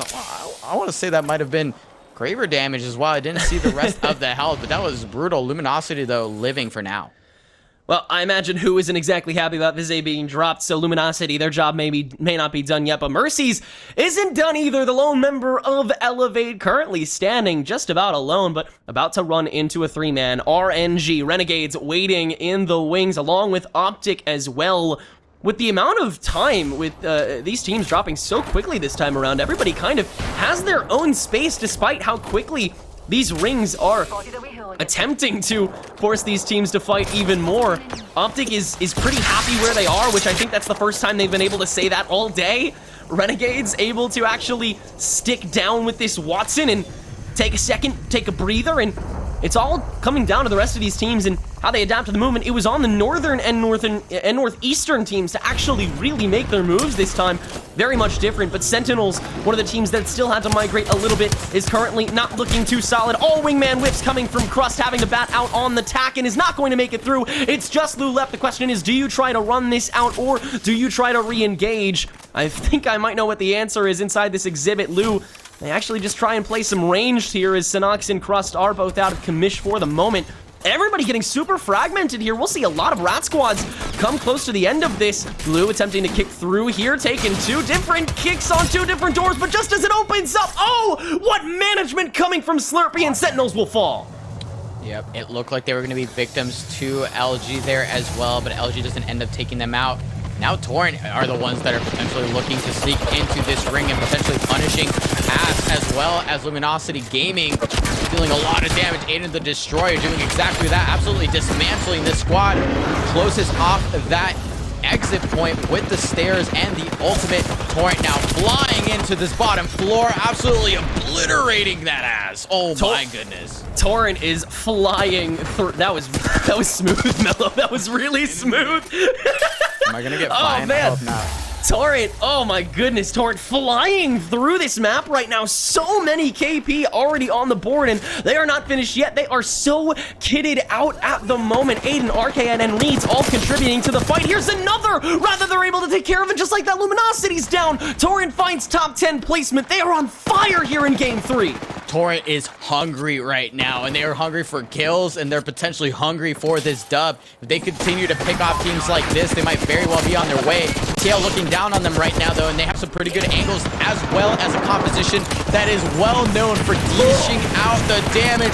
There are grenades flying, there are cluster bombs just demolishing those shields right now. TL has gotten up to 3 purples in the meantime, but Sykes almost drops. They have to do damage to this flying member. RKN does indeed go down. Right now, Team Liquid in a very strong position to finish off this fight. Can they do it before they get third party, though? That is the question. Nocturnal holds on for now. TL punishing that team, and that looked absolutely brutal. Great shots from Sykes. Fun's tracking is absolutely ridiculous right now, and the Ring of Fire, along with that Wrecking Ball, is still on the table at the moment. Team Liquid, they are playing so safely, even though they're in such a dangerous situation. Nocturnal attempting to find this finisher, but there is still a Torrent squad left to go. What a noisy fight that this is turning out to be, but the question is, will these teams cave and leave what buildings they feel so safe in, or will they turn this around? Aiden and Reed's looking to turn this around. Reed's taking so much free fire from 2 and will fall for it. It's just down to Aiden, and he's got a lot of damage on him, but 2 members on his tail, and Torrent falls to Team Liquid. Yo, they made TL sweat there. Now TL is definitely sweating. Nocturnal committing to sticking this for now. Is going to be able to get it. Will he survive? Actually starts popping the bat, but realizes he might still be in range and in sight lines of potentially Renegades, I think, is the team holding up there. So TL does survive, but they will not reap all of the benefits of that fight because they have to get moving. They cannot even loot. They've actually downgraded shields. They were on 3 purples. Now they're down to 1 purple and 2 blues as they walk into an arguably much worse endgame situation here. Not even endgame. We are halfway through these rings, baby.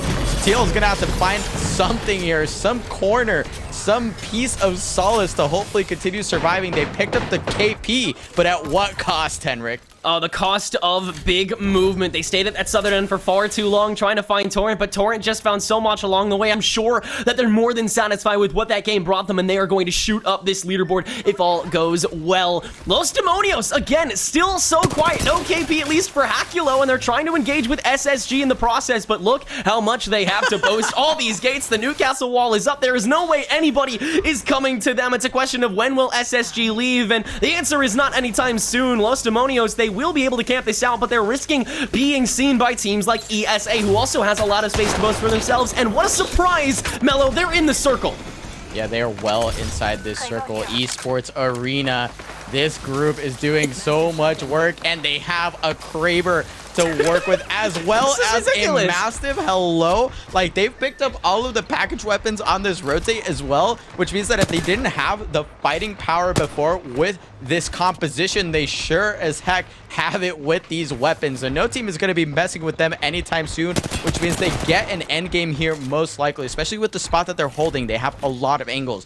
Los Demonios wants to push SSG out of this building. I don't think they recognize just how pyloned up and just how gridded up that top spot is. That second floor looks pretty impenetrable, but I've seen it happen. I had to bite my words doing a VOD review the other day because the Newcastle Watson is breakable in a lot of scenarios.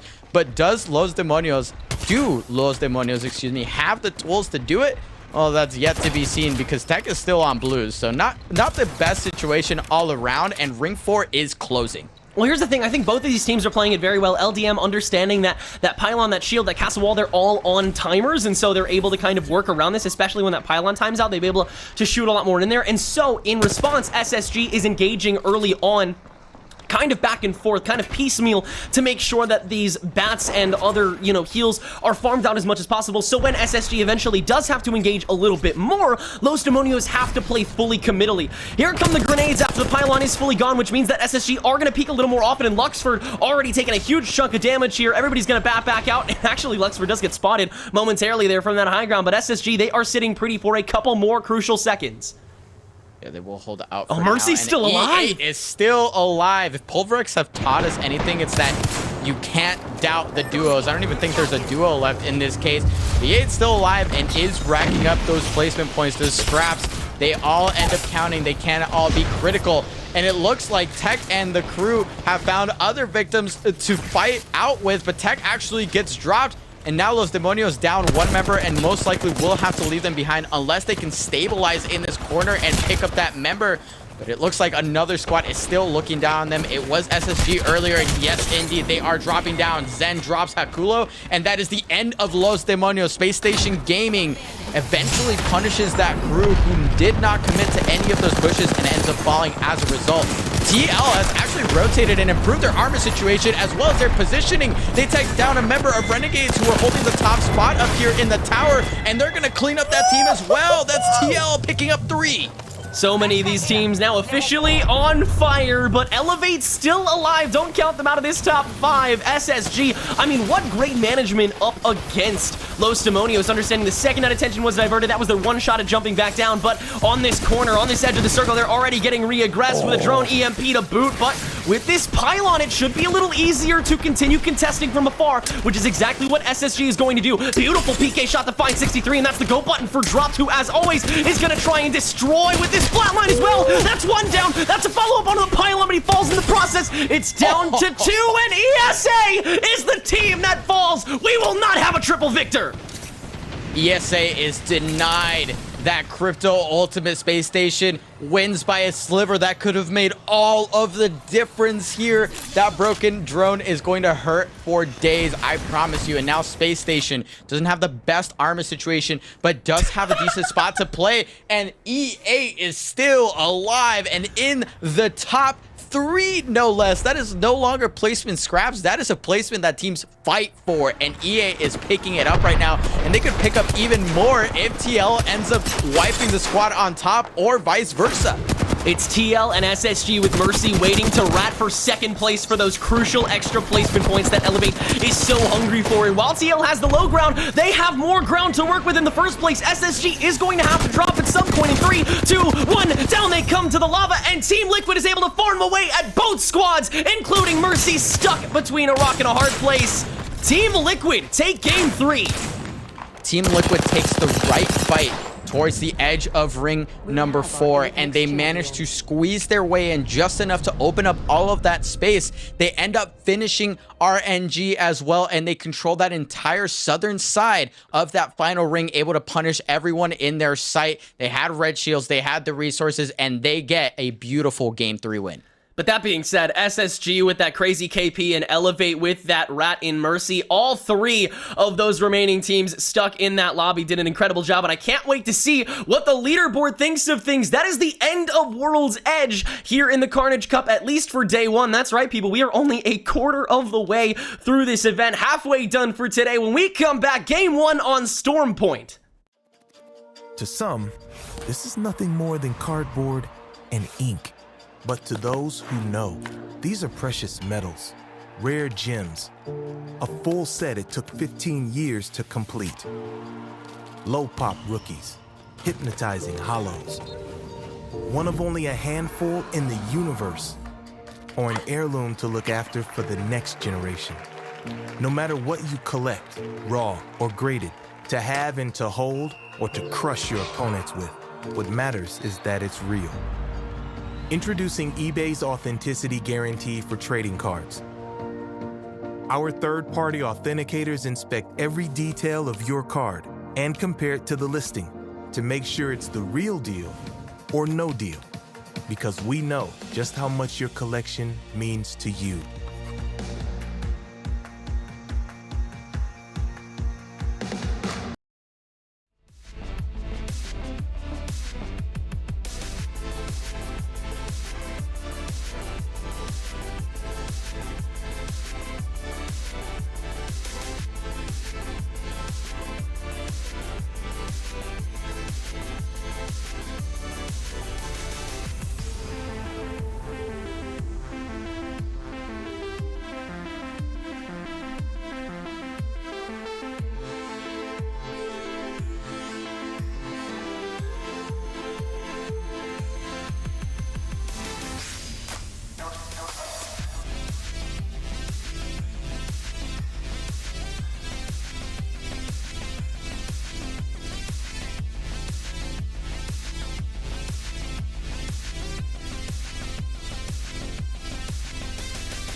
Hello, everyone. Welcome back. We are done and dusted with our World's Edge games. Game number 3 was taken down by none other than Team Liquid.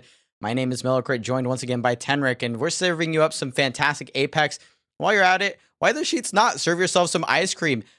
99-cent soft serves. That's right. You heard it. 99 cents for some fantastic ice cream from our sponsor, Sheets. Be sure to download the app and get your deals at pks.gg/sheets. Again, that is pks.gg/sheets with a Z at the end. And that was a fantastic game, a different zone, finally, which was really great to see towards the south, and a totally different winner, this time not Esports Arena. What do you think? I think that was so well played from so many teams that we have just been waiting to really pop off. Space Station Gaming and Team Liquid, absolutely, of course, the highlights of that, and they have made a well-deserved hop onto the leaderboard. Let's take a look at where we are at this point. Esports Arena still up there thanks to those 2 wins, but Team Liquid so close behind thanks to the 26 KP they have already racked up in these 3 games. They got 11 kills in Game 1 and 11 kills in Game 3 on top of the win in the latter. Absolutely insane stuff. Poor Furia in last place at the moment. Either they lost to G2 to contest early on, or they fell right next to G2 in the standings in Game 3. Really tragic stuff coming from them, but I really do think that was a game where a lot of teams started to learn stuff, but it may have been too little too late because we are moving on faster than some of these teams can as we head to Storm Point for game number 4. And Esports Arena still looked good there. Even though they didn't pick up the win, they maintained their spot in the leaderboard because they had a good rotation, regardless of what the end game ended up looking like. They held a pretty good spot, whether they executed properly, whether they took the right fight. That's a bit of a different question. The Newcastle, the busted crypto drone made a huge difference in that fight. Again, it came down to pixels. It came down to literally one shot. The biggest lie your ranked teammates will ever tell you. But in that situation, it certainly was very close fight. So Esports Arena could have had a very different game, but we're at a knife's edge in these fights. All of these teams are really talented. So that's all it takes. 1 fight lost is 1 game lost. TL, though, doing a lot of the heavy lifting earlier in the game, taking out Torrent, ended up taking out Renegades as well, ended up recovering a lot of those resources that they lost in one of those earlier fights on the south part of Thermal, and actually come back for the win with that southern side completely free and all their own to take over. And again, that top 3 is what you're fighting for. You have that $10,000 prize pool at your fingertips. $6,000 to first, $3,000 to second, and $1,000 to third. Beyond that, you are fighting for glory and nothing more than that. You gotta get on the podium, and so far, Esports Arena, they have maintained their position, but as we swap maps, there could be some new fighters entering the ring. Of course, Furia's magnum opus, Storm Point. This is where they really could finally find their climb up the leaderboard as soon as they get past that G2 wall that has seemingly continued to falter them so far. But beyond that, Los Demonios, a team that we've been seeing get to these top 6, top 7 situations these past 3 games without many KP to support them. We'll see if they can level up sometime soon here. Team Liquid, which has been getting even better on Storm Point than World's Edge. I'm wondering if they're going to be able to take another win by the end of the day. And beyond that, this is only half of the event today. There's another 6 games going on tomorrow, so some of these teams may just be on their off day. Tomorrow they could really find their stride or slip up even further than that. We're finally dropping in for game number 4 of 6 today, 4 of 12 overall here in the Knights Carnage Cup. And I can't wait to see potentially another contest here. If these teams decide they want to continue to be aggressive, we might actually see more than 1 contest. We see those red pings there as our Relay squad drops onto Cenote Caves. Let's see if they are able to win out this engagement. Very different spot. And actually 1 member of G2 dropping right in their faces and getting dropped. That's Tripods. That's Gent from Tripods, actually. So already, Tripods in a bit of a dire situation. They're going to be down 1 just like that. They have to continue to try and contest Caves, and they don't have the best ground to do it. The rest of Ass still has this higher floor to their advantage. Albralele, of course, TSM is not here, but Albralele is in a big way trying to fight against 2 with just a Sentinel boasted and having to reload on the back foot in order to keep himself stable. So many POIs actually early contested. That northern side as well was looking really crazy, which it looks to be where a lot of these teams are headed, as continuing to find these pot shots on another rusher, and Tripods is completely gone in 20th. Yeah, Jen absolutely breaking my ankles there. What And is... Furia right now breaking Furia. their soul is G2, the right G2 this time. Gent is not on the squad, but Chaotic certainly is, and the disrespect is there. This was a contest that we were actually expecting, but we have a total of 3 contests on the map right now as Luminosity Gaming is also eliminated. Fantastic work here from G2 though, who is going to get their first Storm Point game with the northeastern side of the map free for them to pick and loot at, but not with a lot of time to do it. 4 minutes and 30 seconds as Ring 1 is already closing. Yeah, you're on a crunch in so many of these spots, and while they were able to take care of one, they still have so much more to deal with, including this other squad that they have to watch on the other end. This migration is gonna be tough from Caves. But if there's a team that's willing to do it, it's Ass. Coming up against Oxygen. Actually, Scissors already out of shields, but who cares when you have so much of it? Senpai and Protectful both on purple, Scissors on the blue. Focus of attention just to try and fish out Scissors to greed him would help Ass in such a big way to be able to farm out those 2 extra purple shields and get Ass practically maxed out within the bottom 5 here would be absolutely massive. It's Renegades that falls next, though. Oxygen still on the run, and 2 falling along the way. It's Slurpee and Albraleli here in a 1v2. Holding up that high ground, has to drop down soon, and the weapon advantage is towards Ass. Oxygen falls. Over here. And Albraleli's squad is now 6 KP strong and also has full purples. God, that is infuriating. You hate to see it, but you also love to see it. They Infuriating. Get fired there. The lone shot. Aha. Anyway, Thank TL you so much, is Mello. making their rotation here. Actually, not quite rotating. I believe they dropped Cascade, so they're actually big chilling right now, picking up that beacon information while they are at it. Yes, indeed. Sykes going to pick that up, and they are back on Loba. We actually saw this, I believe, for Chams and in Sweden especially, where they did really, really well with a very similar composition, though you will notice that the Newcastle is now slotted in place of that Gibraltar. So, again, say what you will about that character and say what you will about Loba, but somehow Team Liquid has made this work in a lot of ways. Is it the best pick for them? That is yet to be seen, but they continue to have decent success with it in Stormpoint, and Cascade Falls being one of those POIs where you have kind of 2 things. You have all of the options at your disposal, right? Your center map, you have a lot of different ways that you can rotate, but at the same time, when the map pulls straight towards you, well, you have to figure out how you're gonna get all of those resources. Loba can only loot so much for you outside of your POI, so as teams start to flood in and take up space near Team Liquid, they're going to have to use those resources like the Newcastle and hold on to their meds and their bullets for as long as possible before they start fighting too much and end up out of resources and out of the game. It definitely helps that they have this circle. It helps TL go with what they've been going for recently, with Guild out of the picture instead of that, I don't want to say rat squad, but sort of a more slowly winded rotation squad that TL has gone for. They're just really good at finding their spots where they can really hunker down and bunker up. Instead, TL finds their spot and starts to infect the rest of the map like a virus, slowly but surely taking more and more space as time goes on, and then having dealer's choice of where they end up going to, which at that point is too many options to pick from. TL, they're trying to find that paradise in Stormpoint, but with a centralized circle like that, they actually won't have too much room to go before they get properly contested. Sentinels don't have to deal with that problem just yet, though, as they're not in circle at the moment, but they absolutely have the kit to be able to jump into any fight inside of it. Both Sinox, Loot, and Crust all properly kitted up and having some solid weapons to call their own, and a little more space to boast along the way, but none of these 3 teams can say the same. Optic currently looking down the faces of both G-Force and Torrent in separate buildings. None of them have to move just yet, though. And was in a horrible place to rotate into this ring, taking a look at who they might be risking running into. Not a whole lot. I mean, High Point might opt to take that rotation towards the west and down towards Wall, but because they can sit on that crafter for a little bit and they haven't gotten pressured quite yet, there's a good chance that their north side is pretty well deserted, so they will be able to walk a little bit and take up residence near the edge of that exact same POI. Looks like Ass has won out on a lot more engagements than I think they were expecting to run into here, but they are reaping the benefits in a big way. Here we see one of the other teams that might be contesting this rotation from Sentinels, 100 Thieves.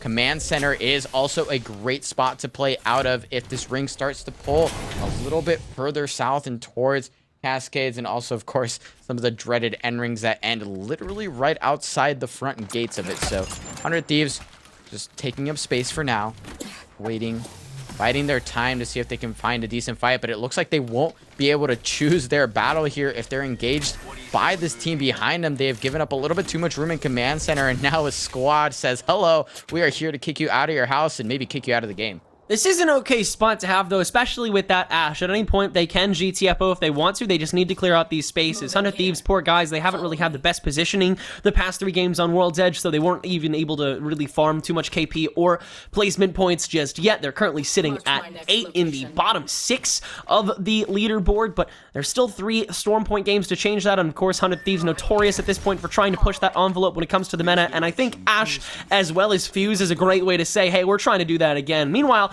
Ass taking their sweet time with this long-winded rotation. They were staying in Storm from Cenote a little bit longer than required, but they're still taking their sweet time. They have no idea how much free roaming space they have, and well, it might be better that way considering that along the way they'll be able to find even more cool stuff to work with as they try and take over the lobby. Yeah, getting that a Skull Piercer on the wingman doesn't feel too terrible in this situation. And they're sitting on KP, which obviously makes a big difference, not only because they have some extra points to work with should they go out a little bit earlier than expected. They've also cleared out all of 2 teams from potentially running into later on in the game. So they can be a little bit more comfortable, maybe opting to take a little bit more time, maybe craft, maybe just wait on your rotation a little bit and let some other teams get aggressive for you so you can third party. It opens up a lot of your game plan when you've already cleared out the squads that might be pressuring you into unfavorable situations. So they are feeling pretty good right now. NRG also not doing too bad for themselves, though, as we approach, you know, the latter half of the game, these ring 2 and 3 situations where you really have to rack up either your kills if you're an edge or an aggressive team, or in the case of NRG here, they're looking for a little bit more loot and maybe a fight as well to level up those shields.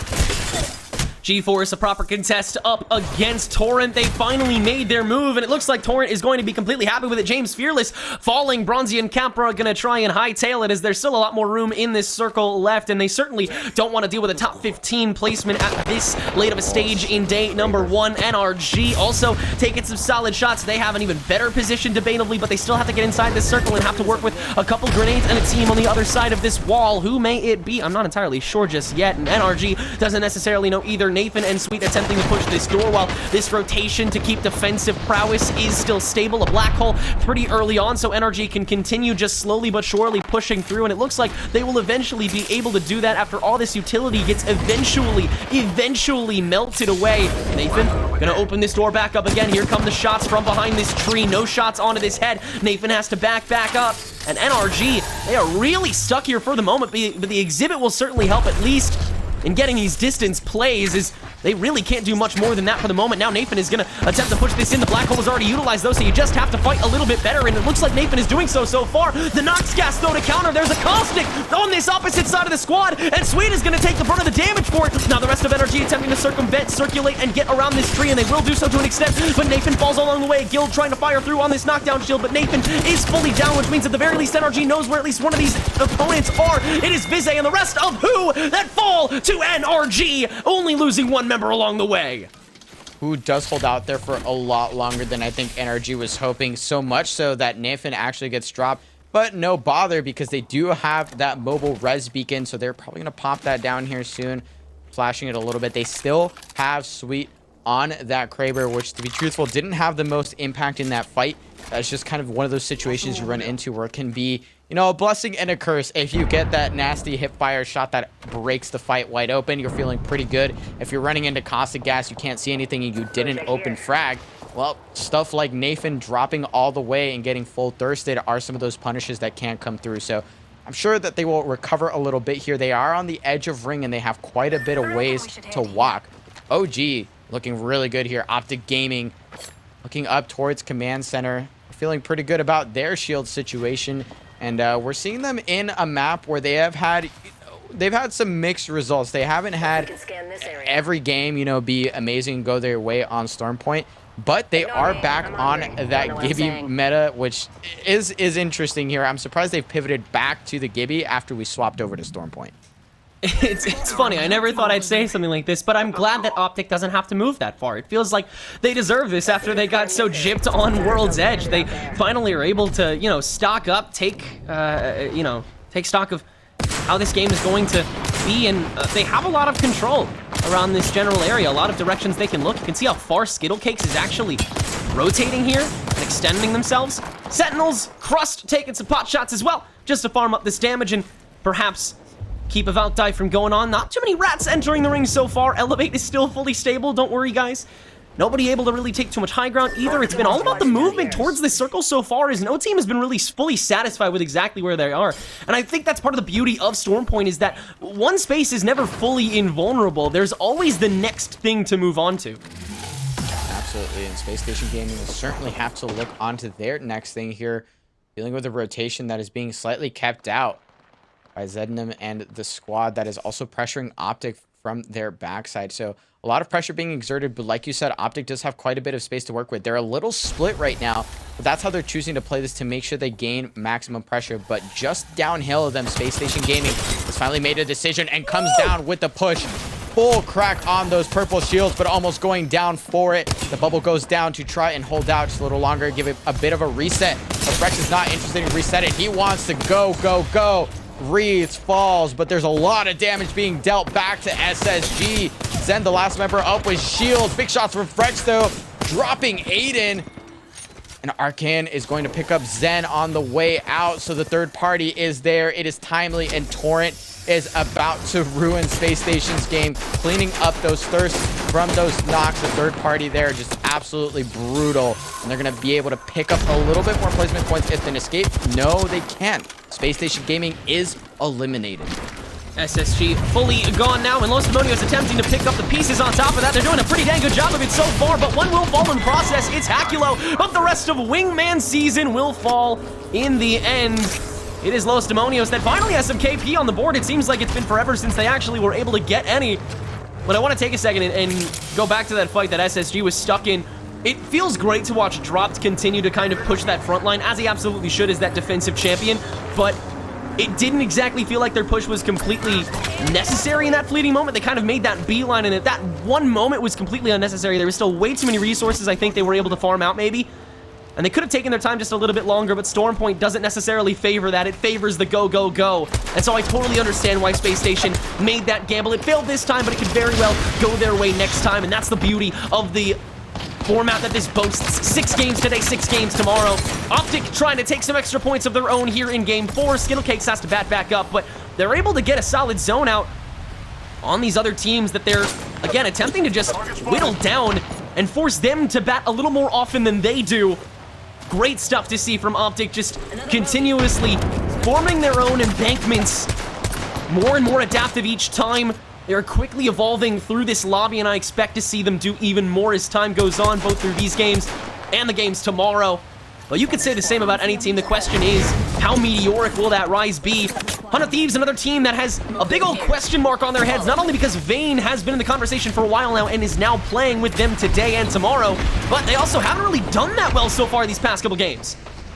Yeah, they haven't done a whole lot, but Anmu is on the Ashe, which is a very unique pick that we haven't seen a whole lot of, and it is paired with that fuse. So I think the W key is firmly ready to be pressed, glued down, and honestly just ran down against some of these other teams. But so far, not a ton of success. We see no damage here. Meanwhile, Optic, I have to shout out Optic because they have held this spot so well, and this is something that they excel at, right? They sneak in a ring, they turn around, they punish teams. They sneak in a ring, they turn around, they punish teams. They are still not inside ring here, at least not quite, yet they are doing so much work to keep teams out and to potentially pick up KP. They can't commit to anything too hard here. Obviously, their composition is a little bit slower, holding that Gibby, but they're looking at Los Demonios, and Los Demonios is looking up at a potentially a really bad time if they can't find a way to sneak in. But look at all of the angles. Look at the coverage. The LOS coverage that you see from all of these other squads is going to make it very difficult for Los Demonios to do anything here. So their rotate is going to be absolutely brutal. There's teams on the low ground whose rotate is also going to be absolutely brutal. Even the teams like Ass, who have a building to hold, look at where they're positioned. It's not the best building to defend, and they don't have defensive characters to hold it. So if they get pushed down by an aggressive team that might outfight them in one instance, that could spell the end of this squad. Oh, Optic and Los Demonios are duking it out currently on that rotation spot. Optic were eventually forced to move in thanks to that zone coming in, and they're trying to back each other up, but Skittle has already fallen. Duplex and Noct attempting to finish things off, but as this zone moves in, it gets tougher and tougher. Tech finally falling, but getting Skittle Cakes along the way, and Noct ratting it out so we can make a run for it away from Los Demonios. But on the way, it's Sentinels that clean things up, and Noct gives a hearty thank you, but maybe not for long, as Sentinels is also taking shots at Noct on the runaway. Oh, what a 180 this game is taken for Optic Gaming. Barely able to dodge that focus of attention, but at least two teams know exactly where Noct is at the moment, and so he's still on the run towards this follow-up circle. He has no idea where he's gonna have to end up staying, but that is not on his mind right now. What's on his mind is staying alive, and he will not be able to do that. Optic falls in 9th. Oh my god, he ran through the whole middle of the zone in front of every single team. Probably took a bullet from every member of the lobby right now.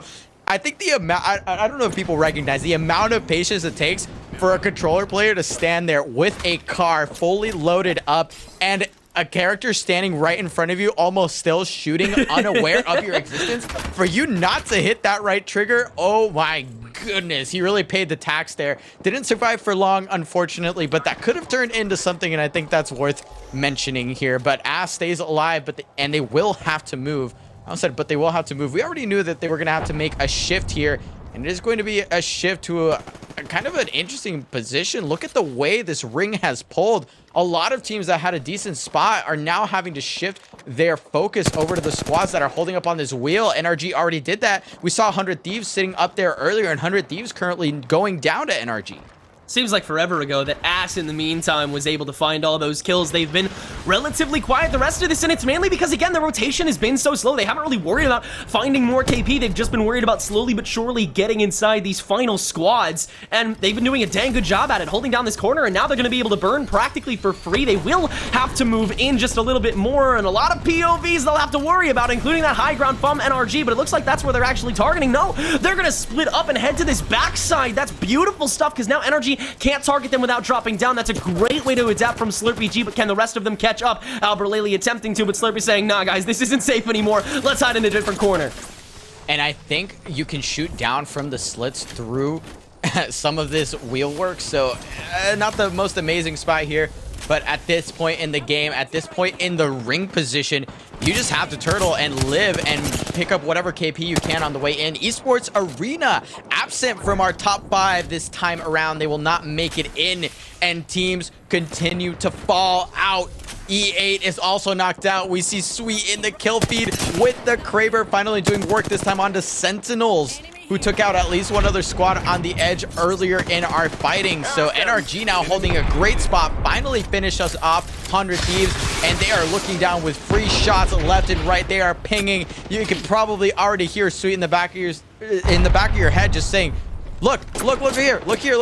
Free shots, free kills, free your KP. Like, we need the points, and this is the time to do it, because NRG is sitting in one of those spots in the top 3 of our leaderboard. So if they get kills here and they pick up a dub, that could be a huge win in game number 4. Yeah, this feels like a dream sequence. Sweet is on the high ground and has a Kraber and is in top 5. I mean, that just feels so, it almost feels too perfect for the situation. Like, this game isn't real, or the servers are going to crash in the final 5 seconds. We'll have to start from scratch or something like that. I just caster cursed it. I know, I'm almost apologetic for it, but I have to focus on this game first, because it is so still filled with actionable teams who have a lot of space, actually, comparatively. But NRG has more space than anybody. You got 3 players continuing to crack down on anybody in their sights, and right now, that is on the far end of this circle, which is converging more than anywhere else. NRG, they can play as non-committal as they want, and yet here they are, still continuing to do the most damage in the lobby. Nathan with the down, and Sentinels falls. Oh my god, NRG is eating good today. This is ridiculous. They need to do nothing more here other than stall out and wait. GeForce as a duo is punishing the likes of Team Liquid, who is rotating it a little late. They don't even know where they are. Look at this. They think they're still in the building, but they're actually just holding this crate, and NRG doesn't actually have angles against this. So finally Capra catches on and says, look, we've got a team here. We've got a group that we can maybe pick up some KP on, but they might have made that decision too late. Bronzy has not dropped down his shield. It finally goes down. Capra putting down the generator as well, so they will live for a moment longer. It looks like NRG has not opted to take this down, and that's because they've been knocked down from their height, and Sweet has been knocked down completely. So NRG, formerly in Godspot, now has to fight for their lives. They're getting looked at from this height. I don't know who's dealing all of that damage, but it is a lot of damage for sure. NRG knocks out TL. G-Force is eliminated, so ultimately the final squad will pick it up, and that is none other than ASS. Albert Laley snipe down and slurp clean up game number 4, and really just an unprecedented way from what was just a corner of a corner. Ass all over the lobby, ass all over the chat, ass just about everywhere. Albralele, Slurpee, and Snipe Down finally able to find their first game after they found the very first squad of the lobby. They will find the very last as well, preying on NRG to finalize things, but that does not mean NRG is out of the competition. They had an absolutely incredible game as well, and I definitely expect them to make another jump in this leaderboard. Yeah, NRG had everything there at the disposal, but unfortunately, the ring always wins. And so NRG needed to drop down, and when they did, they were immediately punished because everyone knew where they were, and they saw the red shields. They saw that this was probably the team that you wanted to take down. So TL stalls for a very long time. We see at least one other squad in ASS that just bided their time, right? They were just patient, and they moved up to the better spot right when it mattered. It looks like NRG didn't recognize that and instead dropped all the way down, maybe ate a little bit too much damage on their way to the reposition, and ultimately that gives the game over to ASS. So when we come back, we will find out in game number 5, we will have a different champion, or if it will continue to be the dominance of the same squads. TL, Esports Arena, who wasn't near the top. And of course, now we're seeing the real awakening of NRG. We'll see how far they jumped up in the leaderboard after the break. To some, this is nothing more than cardboard and ink. But to those who know, these are precious metals, rare gems, a full set it took 15 years to complete. Low-pop rookies, hypnotizing hollows, one of only a handful in the universe, or an heirloom to look after for the next generation. No matter what you collect, raw or graded, to have and to hold, or to crush your opponents with, what matters is that it's real. Introducing eBay's Authenticity Guarantee for trading cards. Our third-party authenticators inspect every detail of your card and compare it to the listing to make sure it's the real deal or no deal, because we know just how much your collection means to you.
Welcome back. I hope everyone is having as much of a blast as we are. My name is Millicrit, joined once again by Tenric, and we are also joined by our fantastic sponsors, eBay. Get up to 50% off of your favorite gaming gear. Make sure you level up your game with your favorite brands, Razer, Microsoft. They got it all at the best prices. So if you want some of the most competitive prices in the game and free shipping, be sure to visit pks.gg/eBay.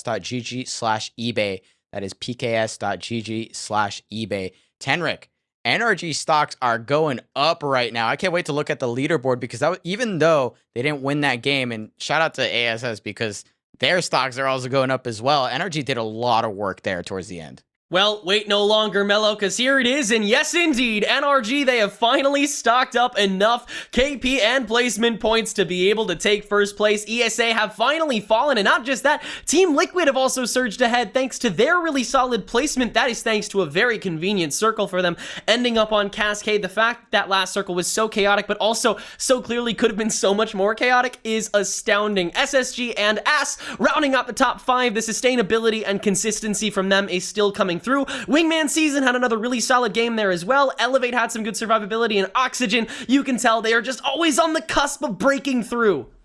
And AS is just able to break through into that top 5. But credit to TL because even though they were gifted that ring, especially on a map like Stormpoint, it is so difficult to continue acquiring those resources for the late game. But they did have that Loba in their pocket, which I think if you're ever going to pray to have a Loba, it's in spots like that where you're given zone, but you kind of just have to bide your time. You have to wait. You have to soak up all of those resources. As squads fly in and die near the edge of your AoE effect of your ultimate, that's when you can really start to rack up the loot. You're not really getting that loot yourself. You're not really fighting for it. You're just soaking it up. You're just waiting for everyone else to die off so that you can reap all of the benefits. So they do a lot of work there. They do a good amount of fighting towards the mid game, but not more than they needed to. And that's pretty important as well. You don't want to get dropped too early if you already have a good spot early on. So credit to TL. They did a great job with their composition there. Yeah, I want to say 75% of the picks that came through in that game as a whole came from capitalizing on mistakes when it came to rotations. That was so much of what we saw, and that's kind of what Stormpoint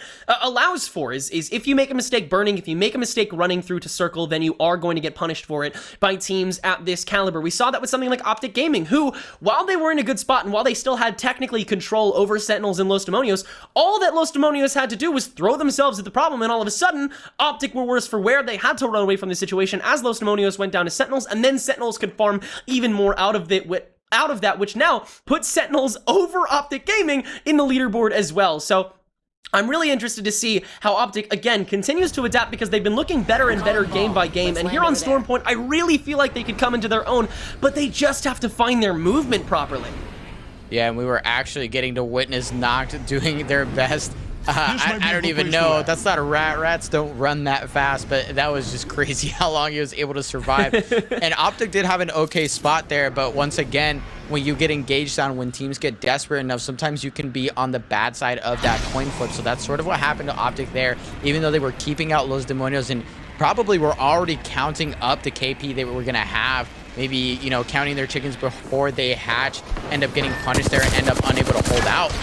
EA have to hold out against this contest from Renegades right now. I believe Renegades ended up losing out on it last time.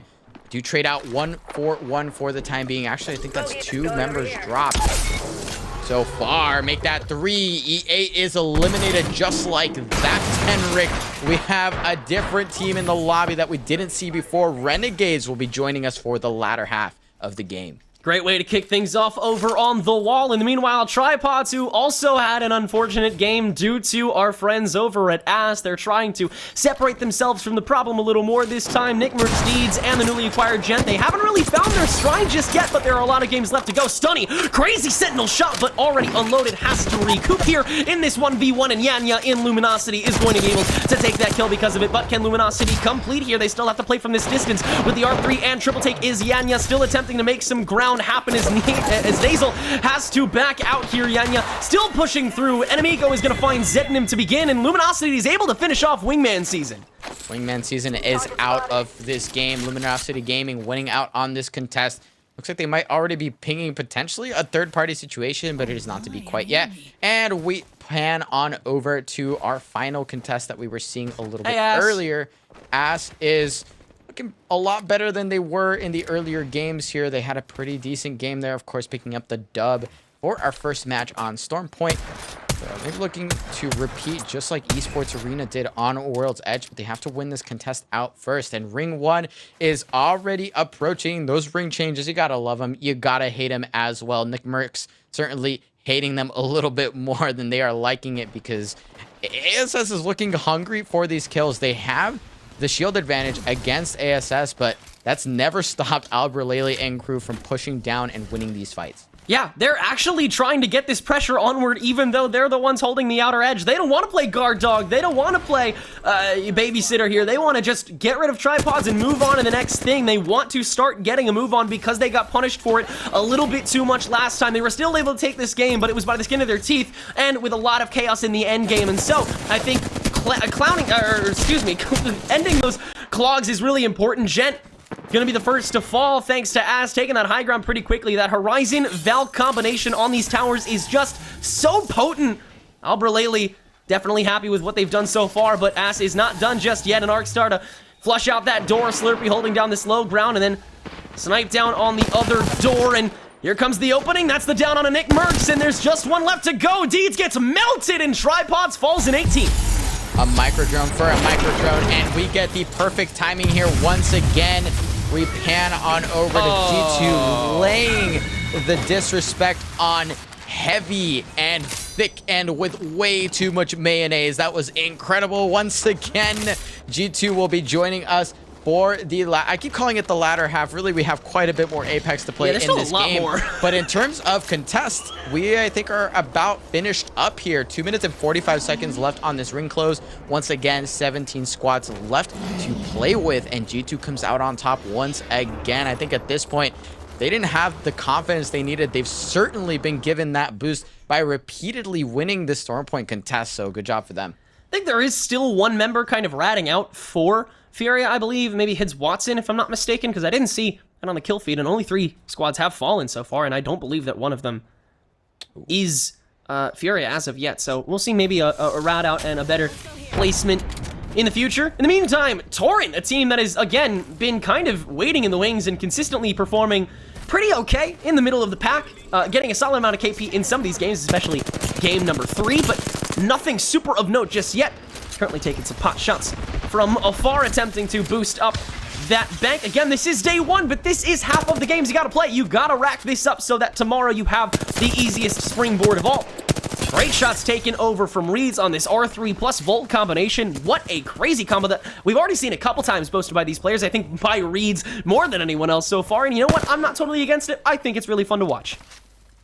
Absolutely is a blast to watch. And I love to watch Torrent because they're one of those teams that can show up out of the blue. You kind of forget about them a little bit if you're not really following them too closely. You don't expect them, but suddenly they're up in your face and third-partying your fight. Big damage coming out from Reeds. That is a big crack, but he is going to have to slow this push down a little bit. Unfortunately, they get a little too over-aggressive too early. Reeds goes down, and they haven't even gotten close to finishing this fight off. Reeds will end up getting thirsted, but G-Force is eliminated in the process. So now they will have to hunt for this banner, hopefully hunt for a beacon to pick up their knocked down member. I think this is quite over though. There's still caustic gas to deal with, which means there might be one member hiding out. Looks like they're left over. They will pick up that banner, and Tor stays alive for now. Wait, you're telling me a Valkyrie got overzealous and then got punished for it? That's crazy. No way. No way. 100 Thieves going down pretty early at the hands of Sentinels, who again have been getting really consistent results, but just not getting in that top area. We're still waiting on them because, again, it's Sentinels, guys. There's always a moment where they shine.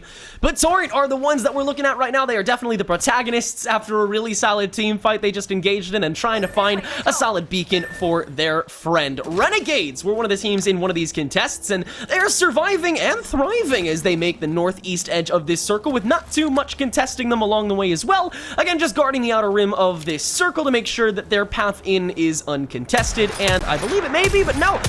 Actually, it's Pow Pow that sights one from afar, very, very far. Good shots taken with this 30-30, but nothing super of note. Again, you're just trying to ward off your enemies so you're able to get in pretty easily. The pathing is what these teams are most concerned about because it is what these teams got most punished for in the previous game. Yeah, absolutely. The pathing there is going to be critical. It's going to be critical, especially for teams like Torrent, where they have to include res beacons in their pathing now as well. They have to pick a good spot. They're pretty confident they won't get swung on by an edge team that's just hunting for a fight or a free couple of kills. Renegades is going to have to make their rotation here pretty soon as well. And they're right in front of this other engagement where Sentinels is down a member. We see Lou here trying to reposition their down teammate. Great work there. It looks like they're trying to get them to the gravity cannon, but it might be too little too late. You already see the horizon starting to push on up. They're trying to defend this spot, and they have the resources to do it a little bit. As also trying to defend their own spot here, but they're defending outside of ring to who we don't know. We don't know who we owe this action to, but apparently they have 3 purple shields, which is not too shabby. This might not be the worst fight for them yet. I commend whoever is contesting Ass because it's good punishment on what they realized last time, which is that Ass took their time on this rotation. It's a Jibby in the squad, so that may tell us something, as Slurpee is going to get melted away by said Gibraltar, and so now Ass has to take even more time with this. The more that they are slowed down, the weaker that they will become. That is clear in the previous game, and that is clear with this one. Another drop by Ass this time, as Slurpee is going to get revived, but it's Albraleli that falls to Zen this time, as the rest of Ass attempting to recoup. Albra now falling, Snipe down, and Slurpee attempting to recover at the moment, but there's already too much coming at them, and the rest of the squad gets eliminated by Zen, but SSG falls very soon after, as Zen and Frex were staying in the zone for far too long. A kamikaze brings out 2 of the biggest teams in the tournament so far. What did I tell you, Tenric? The ring always wins. The ring is always the MVP. The ring always catches the dub, and there is nothing you can do about it other than try to get first place in the scoreboard that we are choosing to recognize as first place. Right now, TL picking a good spot to potentially make that happen, force their way into that first place spot once again. They did win the last game of World's Edge, so maybe they're trying to pick one up to make it even Stevens on Stormpoint as well. They're playing it slow for now. They don't have to do anything crazy, and they really don't want to let go of too many resources here, because these are the points where you wonder why you even picked up the Loba in the first place. I mean, this spot, if it hasn't been looted by you, it's certainly been looted by some other squad that has made their transition through that area. And there's not really a lot of teams dying near you since you are so far back towards this zone. So if they're relying on picking up loot from some of these squads dying, I don't think they're going to see a lot of death anytime soon. Yo, check this black market value. Oh, nice. A white heavy mag. Sick, dude. Wow. Yeah, I have to agree. I think TL ratting out, even momentarily, it seems a little bit weak, but I'm not the expert, and I'm not the one who has to rotate that far, so TL, they are going to stay put for a second. Torrent can't do that. They don't have that luxury, as Aiden currently batting out, while ratting out is the rest of the team trying to take on Luminosity. They do melt Yanya away, and it's a 3v1, 1-by-1, but the rest of Torrent is actually getting melted themselves, and Amigo will fall next, and so it's Reeds and RKN versus the last remaining member, and the tactical ult has already been used by said Horizon. A quick drop down onto RKN will force Reeds to engage a little bit prematurely, but he was able to Phoenix kit back out. It's LG versus the world, and Reeds will be the one to find the finality. Luminosity is down. Nezzel holds it down for so much longer than they had any right to, but Torrent does eventually knock them down. That Phoenix kit does come through just in time. They didn't actually get the knock there either, so they're going to be waiting a little bit here, have a little bit of room to breathe as some of the other squads start to make their decisions about how they're going to rotate on out. And Checkpoint team, NRG, hasn't moved a whole lot. They continue to loot, they continue to wait out, and I think they understand that they have to clear their back. I think this is really important for this ring in particular, that they know for a fact no other squad is going to rotate behind them and take up space, because they want to be looking forward. They want to be clearing their next rotate. They know that some of these choke points aren't the freest, aren't the easiest to move on through, so great heads up play from NRG. They're definitely one of the more intelligent teams in terms of how they make those rotation decisions. So we'll see how they play out as they approach this mid game. But right now, OG approaching a lot of damage and 3 purple shields to boot. So they're feeling pretty good with their resources as well. I just love the evolving awareness coming from these teams, including Oxygen, who really hasn't slowed down just yet. They just haven't found their step up either. They're a glimpse away from the top 5, currently at 23 points. G2, a little farther back though, unfortunately, due to the contest that they've had with Fury, and now they're gonna get in a little firefight with 1 or 2 members themselves, but Chaotic Much, what a farm! A 1 clip with the 301 onto RNG's Madness, and Renegades is only too strong as the rest of G2 attempts to push forward with it. Chaotic is playing out of their minds right now in this tournament. They've really shown up and have been showing up for a long time. This addition has been so good for this roster, so they are feeling fantastic here after a big knock, big damage. Red shield for Chaotic as well. They have some resources to work with for fighting and for rotating. The Valkyrie is still holding on to that ultimate. And with 11 squads down as we approach the closure of ring number 3, there is plenty of space left to play, plenty of space that G2 can opt to take. Or, you never know, maybe they know another squad is in the wings trying to force their way in and they're going to punish that as well. You can never get too much KP.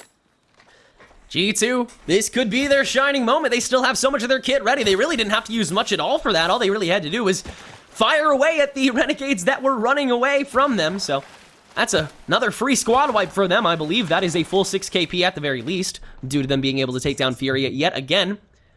Optic, another team that has had budding awareness so far. We've been talking about them quite a bit, and that's because there is so much relating to them that we need to talk about. Their rotations have been solid. Their control of a territory is, arguably from time to time second to none, and so it's exciting to see how they continue trying to adapt to a lobby that is so chock full of these top caliber teams. Team Liquid, look at all this space that they've taken, still with this Newcastle wall down as well. They have planted themselves even further now that the circle favors them just that much more. OXG also waiting there. Meanwhile, who, along with Torrent, in neighboring buildings too. Oh, that always smells disaster. And you, the Renegades rat, has indeed also made it to Circle. They did make it, which is a big deal, and they have picked up all members of Torrent, so we have a full Torrent roster to work with. Los Demonios is also full, but they also have NRG in their faces. I was just about to say, NRG has been holding this for a hot minute. They wanted it clear, and Los Demonios are the unfortunate vermin that have walked into the rat trap that is NRG's defense. They have the ring to their back. Sentinels is also there as well, and NRG, meanwhile, is just farming up the kills. They've dropped Lou from the side of Sentinels, and Sentinels is trying to figure out what to do in between a rock and a hard place, so they're just going to go for it. They're going to try and fight out Los Demonios. Crust is able to drop down Tech, but that will be the end of at least one more member. Yes, Los Demonios is knocked out, and Xenox is the last one alive for Sentinels. So much worse for wear, and it's all thanks to NRG and Los Demonios in part. NRG grabbing those two, and now actually they've already rotated out through. Sweet falling because of it.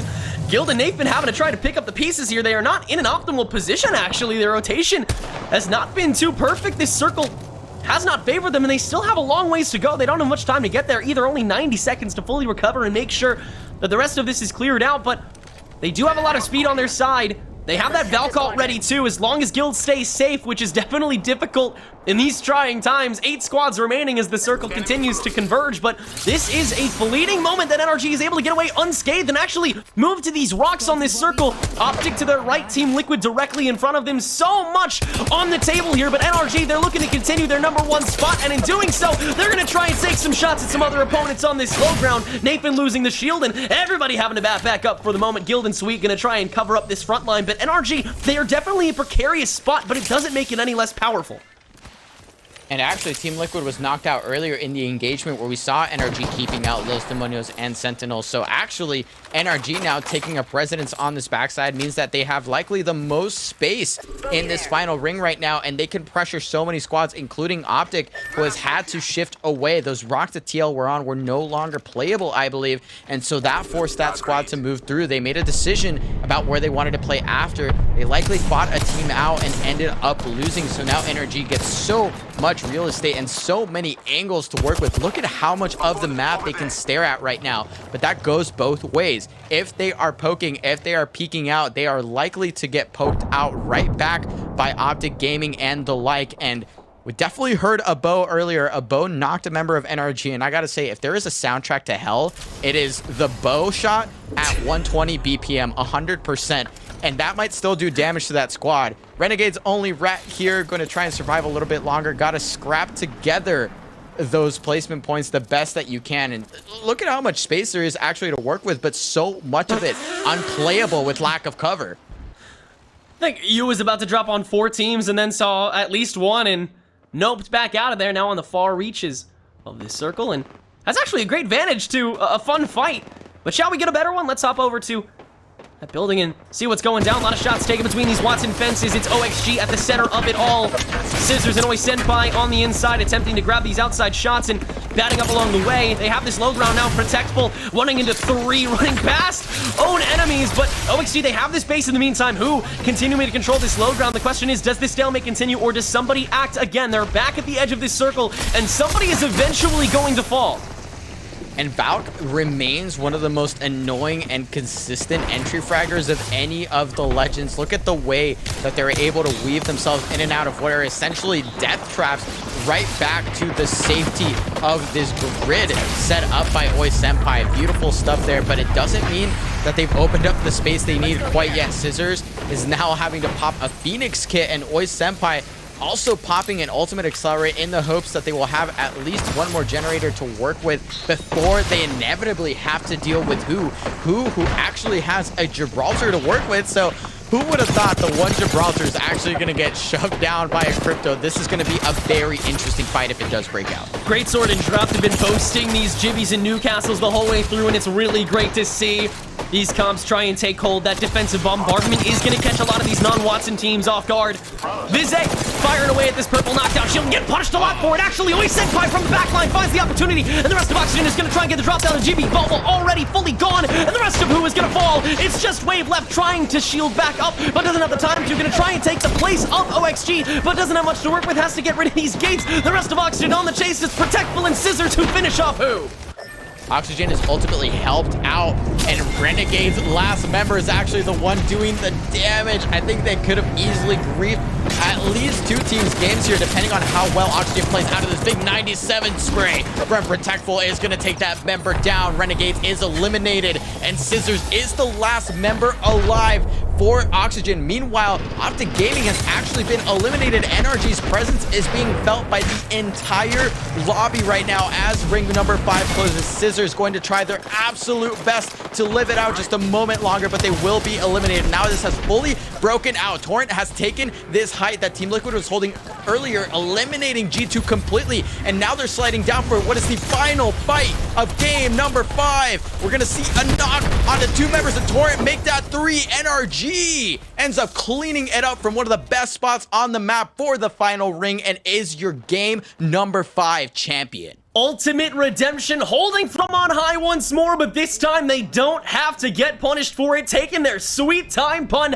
absolutely intended, damage raining from above, and a magnificent amount of KP invested into that game as well. NRG, what a star play from all 3 members of that squad. That is going to rocket them up the leaderboard even more than they already were.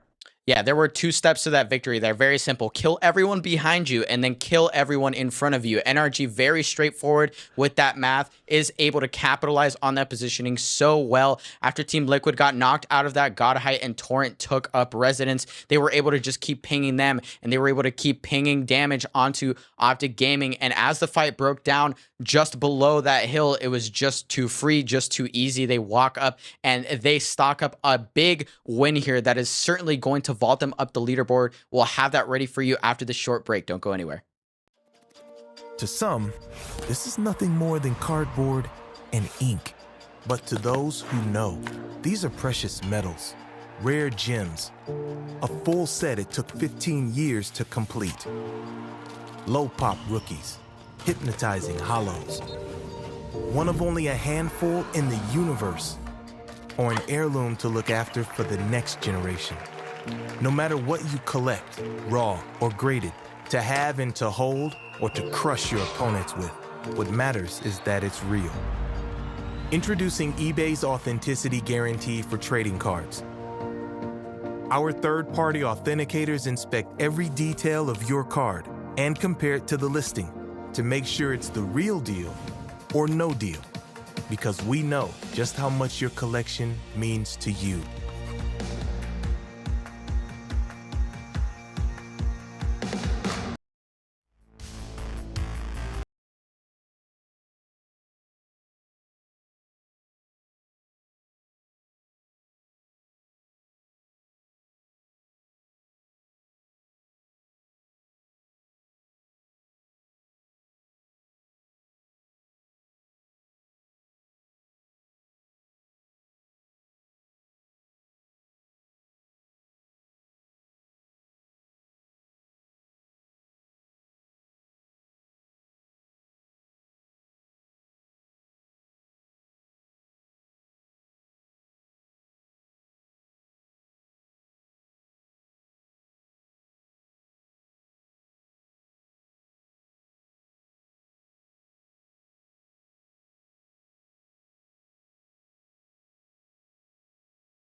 Hello, everyone. We are back and on the precipice of the final game of day number 1 for the Knights Carnage Cup number 4. My name is Melcrate, joined once again by Tanreg, joined once again for the final game of today. It's been an absolute blast. So before we get into it, I do want to shout out one of our sponsors who helps to bring this thing together.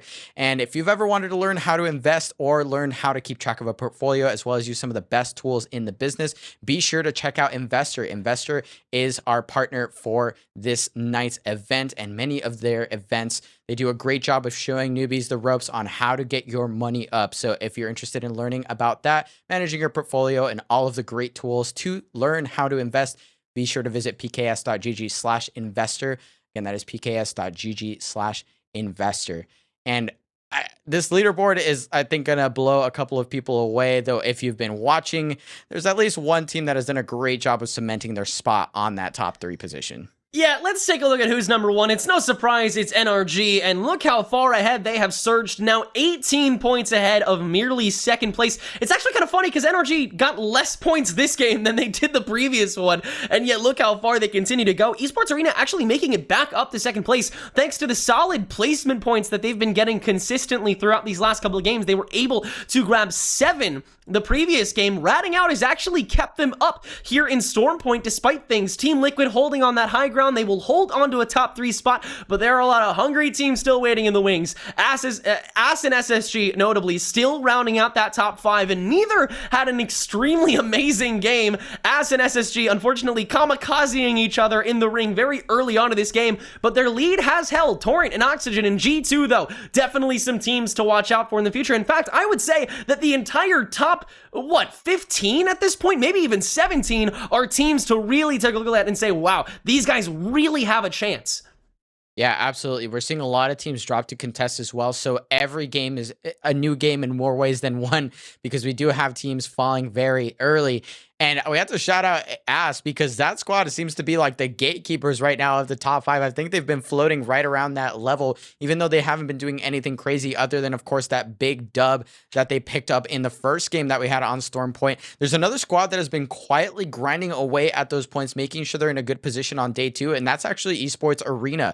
Esports Arena fell pretty early in game number 1 of Storm Point and got a little bit later. I think they were near that top 7, top 8 in game number 2. So they kept grinding. I mean, they're still grinding for all these points, which matter a lot, because tomorrow all the cards are on the table. The final 6 opportunities to rack up those points and to stake your claim at that $10,000 prize pool. It really is a big deal. Yeah, this first place spot is definitely going to be tough to be able to make up by any team here in Game 6, but you might forget that we have another 6 games happening after today, and it's cumulative. So it doesn't just matter how you do today. It matters how you do tomorrow. There is no, we go back to square one. We're not stuck in a vacuum. NRG isn't going to win any part of today or any part of the event. They will have first place going into game 6. They may have first place going into game number 7, which starts tomorrow, but until then, they still have to keep themselves stable. That is what matters here more than anything, is consistency, consistency, consistency, and Ass has had a whole lot of consistency regardless, as has NRG, as have a lot of the top teams sitting pretty at the top of this leaderboard. The question is, do we see new rising stars? Does G2 finally get out of this pothole where they beat Furia and then move on to actually do well outside of that? Do Sentinels find more than just a couple, prey options and actually get to this top 5 situation where they get more placement points on top of the solid KP that they've been getting for themselves? Does Torrent finally level up and break through that top 5 that Ass has been guarding? Will Oxygen finally get a win after they've come so close so many times? So many unanswered questions, and some may be answered today in the final game of the day, but some might have to wait until tomorrow. Absolutely. And whoa, excuse me. Good All the excitement, it made me lose my voice.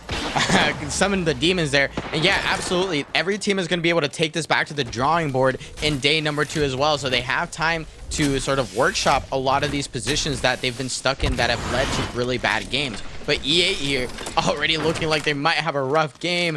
Mercy dropped early.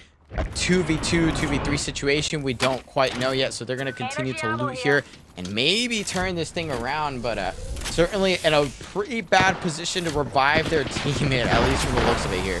Yeah, we saw Luminosity be able to take down Elevate previously on the wall here, and we'll see them perhaps do it again as LG continuing to push the envelope. And in the meanwhile, Renegades also in a little bit of duel themselves right now, but they have this low ground, so not exactly the best place to be in. Will they move inside? That's the big question. Not just yet. Oh, but they might have to. There's the Horizon tactical to get up to this roof, but there's a lot more than Pow Pow may have bargained for. Regardless, he's going to find a hell of a lot of damage with this triple take on top of things. And Elevate is looking a bit worse for wear. But Renegades, they still have a lot that they have to deal with as well. You on pretty low health, and Pow Pow having to engage early to find Presley. That will do it. Elevate falls.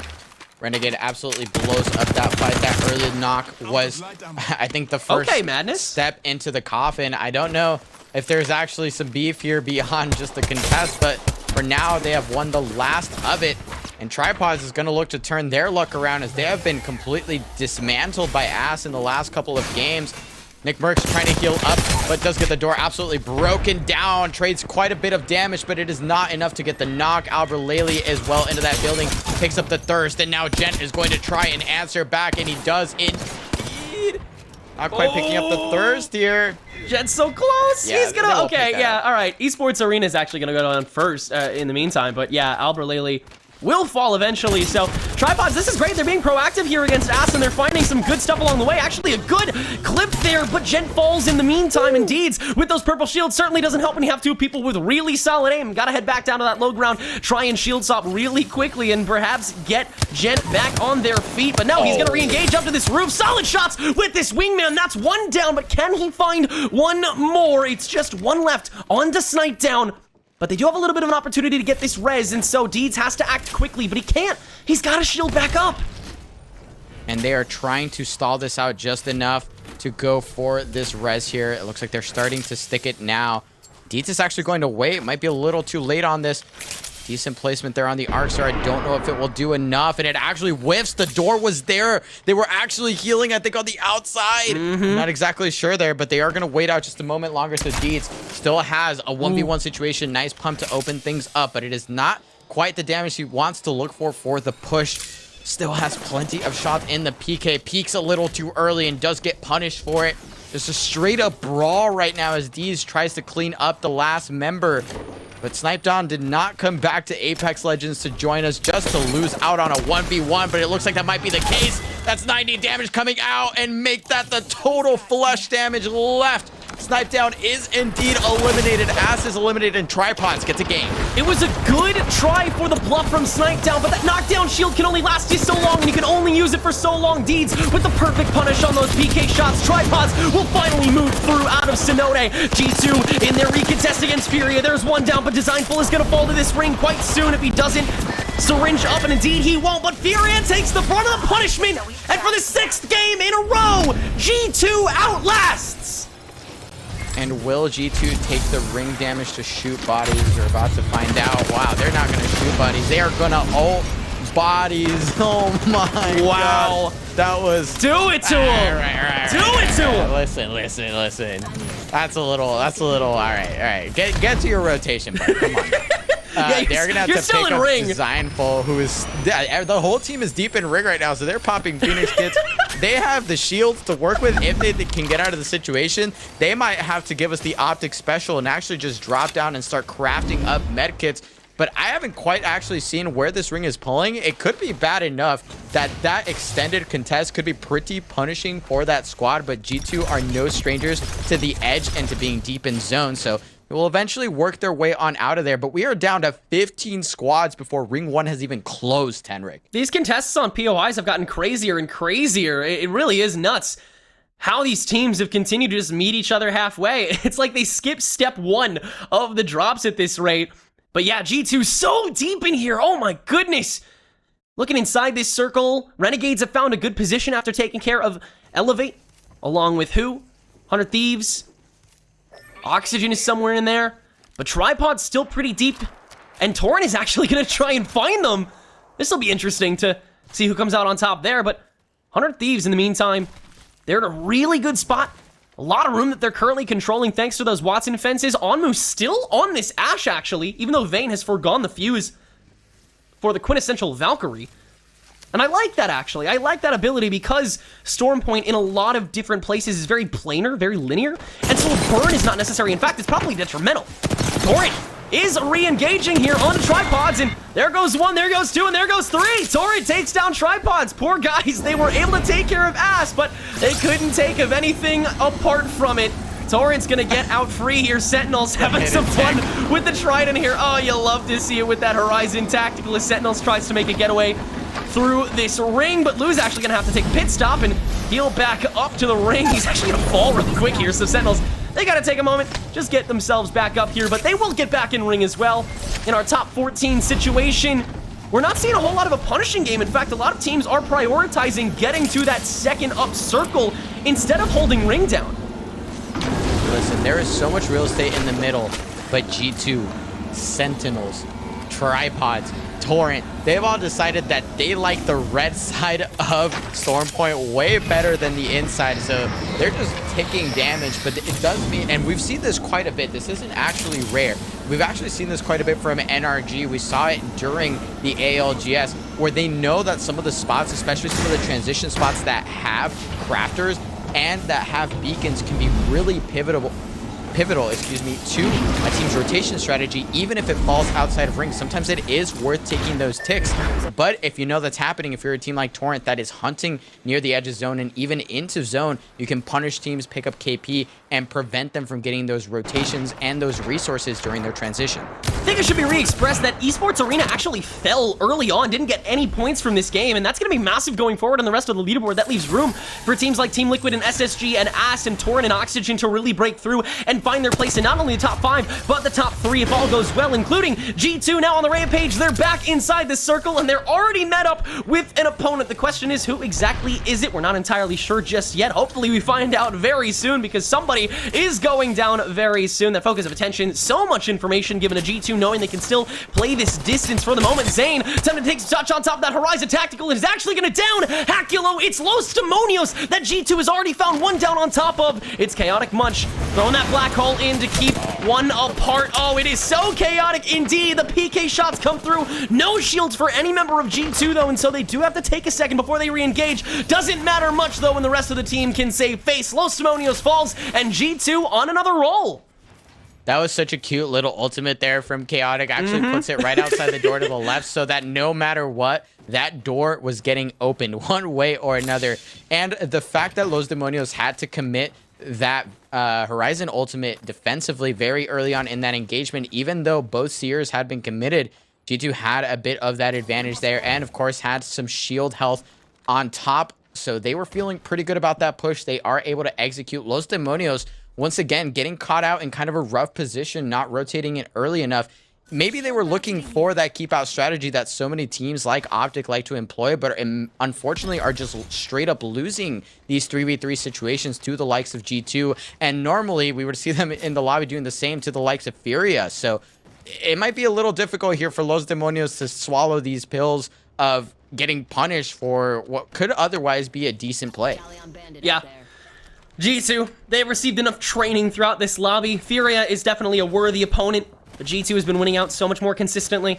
Furia gonna have to take a crack at it again in tomorrow's games, but for now, they are done, ending up with 4 points to round out the day. Definitely unfortunate thing to do, but that's what happens when your POIs are contested. You risk that consistency falling, and Furia, their risk has not turned into reward. Renegades falling early to guess who? It's NRG dominating Stormpoint for the 3rd consecutive game. Will that continue, or will another champion rise up? A lot of teams either holding down this circle or just scouting things out. We've reached a bit of a state of neutrality on both ends, but Optic is currently receiving a bit of aggression from every other side, holding down these rocks, and also have a trident to cover themselves, but a lot of resources already have to be used, and look at this position that Luminosity has. Oh man, and another contest here. G-Force is throwing some stuff at the wall, so is Oxygen. Optic is getting faced from 3 directions, and LG are seeing that as a sign to say, hey, we can engage a little more for free here, because everyone is already taking too much damage. Niazel is going to be able to take one, Niazel. And the rest of them are taken care of thanks to a beautiful black hole. And Amigo and Niazel finish off Optic, and they will once again fall below the top 10. Those car physics must be some of the most Looney Tune stuff I've ever seen in this game. But yeah, ultimately, with so many teams opting for the more aggressive compositions, that strategy that Optic Gaming likes to employ, again, of maybe not being super deep in the zone, being somewhere in the middle, being the middleman, the final decider on who gets through and killing teams on their way in. When you get into a situation like that where you're already relying on a vehicle as one of your primary sources of cover, that's just a very rough spot. And we see Luminosity and Enemigo specifically on that Bangalore, which is really awesome. Wow. And we're already seeing some of the strengths of it here. I mean, how else do you get to loot this spot so free when Optic was literally just getting punished from that same angle by another squad? You walk up, you smoke it out, and you're just chilling. That's a great use of that Bangalore. We'll see how it plays into this late game, because that ultimate can definitely blow up teams, especially in a ring like this. This ring doesn't have the most cover since you end up playing towards the fingers, those little, you know, bits at the end. It can be really, really tough for teams to find that cover. So if you're out in the open, that Bangalore ult can certainly blow your team up. Definitely a dangerous thing to watch out for, especially with the teams without pylons. Exciting to see LG rocking that banger for the first time all day. G2 choosing to be ring warriors, burning around this rock to get around a lot of the infighting that's going to happen in the following circle. And, you know, I think that's a solid idea. G2, they're already very satisfied with their KP as of now. There's a kill leader on their team after all. They've gone through, what, 3 squad wipes at this point? They're already having a solid gap ahead of themselves, but they want to farm a lot more if they want to get on top of this leaderboard, and so slowly but surely they will sneak in and try to take care of Luminosity, who have retaken this high ground. They are spotted, but they do get a little bit of drop down damage, so they have to work quickly. That tag from Valkyrie already coming out on top of the exhibit, so there's as much info as possible. Designful trying to work this corner, but on blue shields, he doesn't have as much to work with. There's the Bangalore already coming down, and guess what? There's no dome, there's no pylon to work against, and so G2 just has to bob and weave throughout the competition. They will do so mildly well, but LG, they can still hold this ground down. That focus of attention, though, so important in getting all the information despite the smoke bomb, so LG constantly has to be on the move. Yanya low except for shields, and the rest of G2, they have all this high ground now, all to themselves. Might still grab a kill along the way. Still stuck inside this smoke bomb is at least one member of LG, still trying to get this escape going, but G2, they are looking so positive on this edge of the circle, and Amigo is going to get finished by Lu.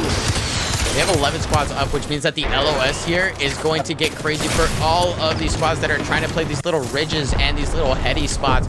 And we see that LG there falls victim to something that I think needs to be mentioned with Bangalore, and that's on paper, the ultimate is great, but actually in practice, that ult sucks. And you saw it there. It was literally landing right on top of that team and hit exactly nothing, I think, for the entire duration. It zoned them out a little bit, but all it did was stave off the inevitable attack and onslaught that ended up eliminating that team. And now Sentinels is going to try and maybe get a little bit of revenge for that squad, for Luminosity Gaming, who ended up falling. Oh, nice headshot here. G2 is getting dropped so quickly, but Lu is also getting smoked from the other end, and it's actually Niazzle that re-engaged. Luminosity Gaming was not eliminated there. Back for blood, and they get their revenge. Easy dub now for Luminosity, at least in terms of that fight, but they're 2 members down. Maybe not for the game. We'll see what they can do, but that was big for Luminosity. Luminosity began that, and Luminosity ended that. What a way to finish off the round. G2 and Sentinels both down now. What a crazy fight to kick off this finality here in game number 6. NRG taking care of who? That's going to be a great way to finish things out. Torrent still going crazy as well. They're actually the ones that take care of who in the end. But NRG, they have a solid position. They have to make a big movement to this circle, though. That's going to be really huge for these other teams that are already hunkered down, have all the death boxes they could ever ask for. I mean, Luminosity, they are so set right now. As long as they find that respawn beacon, it might actually be better to wrap things out considering you only have 1 more member. Another team that's looking pretty solid, G-Force, along with Team Liquid, in opposing terraces, or tunnels, excuse me. That's really fun to watch. Both of them just peeking out beyond their opposing fences saying, hello, howdy doody. And what are we doing right now? Both teams do have defensive options too. Like look at the amount of fence and they're in work circle right too. now. They're in like the perfect spot. Yeah. And, meanwhile, NRG, which we have to give them credit, right? They fought their way through here. They have KP to work with, but unfortunately, this time, as opposed to last game, they're actually on the wrong side of this ring. They got here last, and they have their whole backside covered. So again, step 1, keys to victory. Step 1, kill everyone behind you. They've done that. Killing everyone in front of you from this spot is going to be exponentially more difficult, because now, even though they might have some height and some sight lines, they have very little cover to work with. So you have to hit the emergency eject button here. Absolutely. They are just pinging for their lives. They know that all of these spots are taken up. So now it comes down to your knowledge of the lobby. Are you going to know where that free spot is when 7 squads are still alive? TL trying to punish this rotation. Actually not finding all that much damage. And it looks like NRG might have just forced their way in with that Valkyrie ultimate.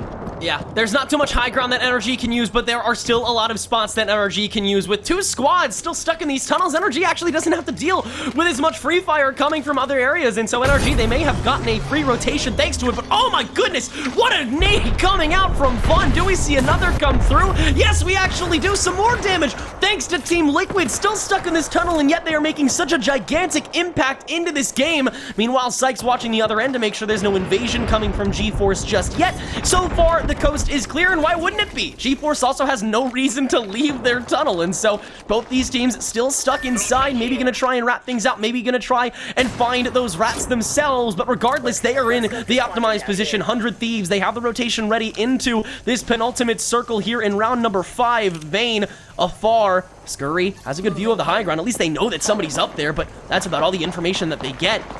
Whenever they drop down, they're gonna be in a dire situation. They're gonna have to make this impeccable. And you best believe that the Loba on Team Liquid has actually netted them at least 1 care package weapon. They have the Mastiff there to work with. They have 2 red shields. They have the gold shields as well. So once again, a very optimal situation where the Loba has forced itself into this late game. Now they get to wait out for this 1 ring closure that might net them even more resources. Ultimate excels. I mean, you cannot understate how important that can be for the end game teams when all they have to do now is survive, while teams like NRG and Luminosity Gaming still have to force their way into ring. Luminosity is playing these headies that I was talking about earlier at the end of the fingers on this drop. So they don't have a free rotation. They're going to have to fight someone.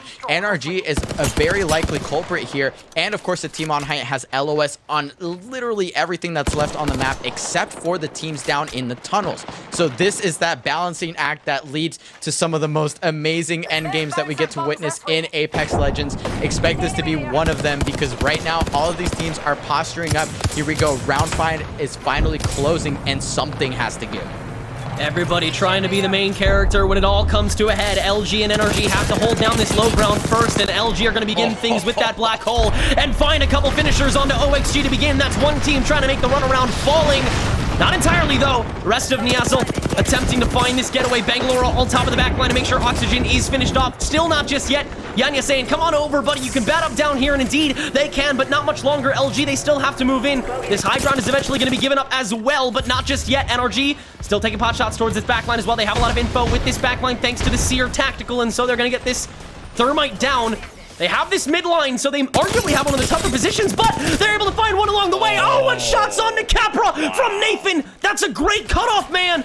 And every other team is handicapped except NRG to an extent. LG now having to ward off so much damage coming from Nathan as Guild and Sweet attempt to recover from this backline that they've been trying to take this entire time. NRG now at the center of the circle. OXG only boasting 1 member. Protectful trying to rat things out, but he's at the edge. He's going to have to make the first move out of everybody, and it looks like LG is ready to commit to it. It's actually Team Liquid and NRG that make their moves instead. Sweet finish off Protectful. The rest of GeForce is now being contested by Team Liquid. The 2 teams in the tunnels have finally met each other, but NRG, they still look so unbearably strong. Niazel falls next. Knockdown shield is present though, and so Guild can't find the finisher. Instead, they're gonna fire through these smoke bombs with the help of the Seer Tac that finds the other 2 members. Red shields still up though, and so Nathan has to do a lot of work, but that's exactly what he does. Firing through, finding so much red damage. Still not fully recovered though, and so LG is not out of this yet, but now here comes SSG on top of the exhibit from the high ground. It is now a full 6 squad fight inside the smoke bombs, inside the dome. So many places to go, so many dangerous spots to try to contest. Frex, no shields available. Zen and Drop have to hold on the front line, and they just can't do it that long, but in the process, they'll be able to take down at least 2 members of Luminosity Gaming, but SSG is the first to fall. Luminosity looking first for where? It's just Capra left for GeForce, and he's also in a difficult spot. The rest of Team Liquid, though, they have full reds, full 3 members. 100 Thieves is still looking good. NRG is still looking good. This is still anybody's game except for GeForce as they fall. NRG have this sideline. Niazel attempting to contest Gil, but that's not for long, and as the last remaining member, LG, is now gone. It's NRG, 100 Thieves, and Team Liquid for #1 here in Game 6. And now the front line comes through. Sweet holding it down, 122 damage to begin. That's a beautiful start for Sweet. Still so much sustain available, but it doesn't matter when you can just melt everybody else. Sweet launches that Seer attack again. No shields available, and on-move falls. NRG attempting to re-engage from 100 Thieves again. Guild and Nathan have this high ground back, and they're still trying to recoup. This is a full recovery. Shots from above, uncontested, unpunishable. 100 Thieves eliminated. It's just NRG and Team Liquid left. Team Liquid still has this low ground, but the circle is converging on both of them. It might be a sustainability war if all goes well for both sides. Who could possibly win it? Still triple reds for Team Liquid. Guild with the first drop, firing away. There's a gold on one of them, actually. That might lead to even better sustain. And that Newcastle, too. You're right, that castle wall plus that mobile shield can lead to even better sustain. It's NRG that's gonna have to make the drop, but they want to wait for Team Liquid to come out onto this river first. But Fun FPS with this massive, finding massive damage. But now comes the black hole. Fun still firing through, but just like that, it's just Sykes left. NRG farming away. They are your main characters and your champions for game number 6. What a way to clean things up. NRG taking up all the space, taking out all of the teams on the southern side. They were on step 1 that whole time. They were clearing teams behind them, left, right, center. They were taking out LG. They were just eliminating squads all over the map. And in the end, even though Team Liquid had arguably one of the best spots to hold and one of the compositions that could certainly do it with the Mastiff in hand, it is not enough, and NRG picks up a second win on Storm Point. Fantastic performance to close out day number 1. NRG on top, Sweet and the team on top, and that pickup is looking really good right now, Tenric. Guild fits right in the last jigsaw piece. Absolutely incredible stuff. I am so confused as to how they were able to grab that low ground and still wait every other constellation out. They waited out GeForce getting out of that low ground. They waited out Team Liquid just long enough to get out of that high ground. They waited out SSG from that high ground as well, which is not impossible on a portion of the map like that. They were able to outlive and outlast every single other thing. And then when it came down to that last team fight, they were absolutely perfect. I mean, what a way to cap off that day, as you're already in first place by an 18-point margin, and your second place got eliminated in the bottom 5. I mean, the amount that NRG is about to surge ahead before we even hit day 2 is monumental. Yeah, and they are setting themselves apart so early. They are already starting to mark out the pieces of the pie that they're eventually going to hopefully rip away from that 10K prize pool, and that is exactly how you want to do it. I think a little bit of passiveness from Luminosity ended up giving NRG a lot of that space that they were given. We saw that Luminosity ended up sort of turtling there when initially they had taken up a lot of space, being the initial team to punish Oxygen. So for NRG to ultimately be the one to clean up Oxygen and also end up cleaning up LG, I think LG gave them a little bit too much respect when they heard those shots. I would have loved to see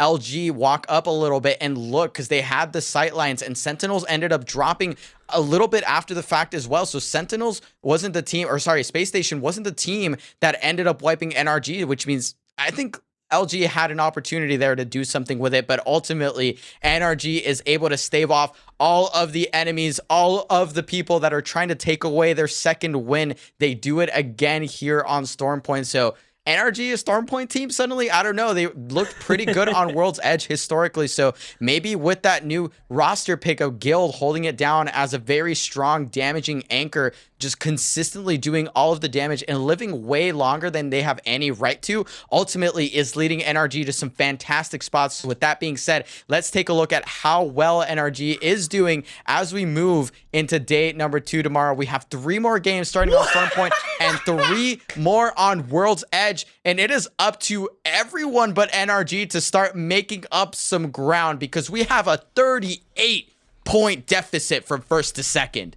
I mean, that just seems so impossible. After ESA began this off with the 2 wins in a row here on World's Edge, it just goes to show you gotta stay consistent. And NRG, they have been nothing but consistent all day. That last 2 wins to pay things off granted them an extra 25 points, because guess what? They got 13 kills on top of that. That's the most that any team has gotten in this lobby at all. Second to only, guess who? NRG as well in game number 4. They are unstoppable when it comes to just wiping. But beyond that, look at this. As SSG, ESA, and TL still holding down the top 5 after all of that. And you know why that is? It's because Torrent, it's because G2, it's because Oxygen, they underperformed in game number 6. But I gotta shout out who rounds out that top 10. Sentinels and Luminosity both looked stellar that final game, especially Luminosity. That recovery after G2's rotation to finally cap off after Sentinels thought they were third partying, but in fact they were only subject to that fourth party.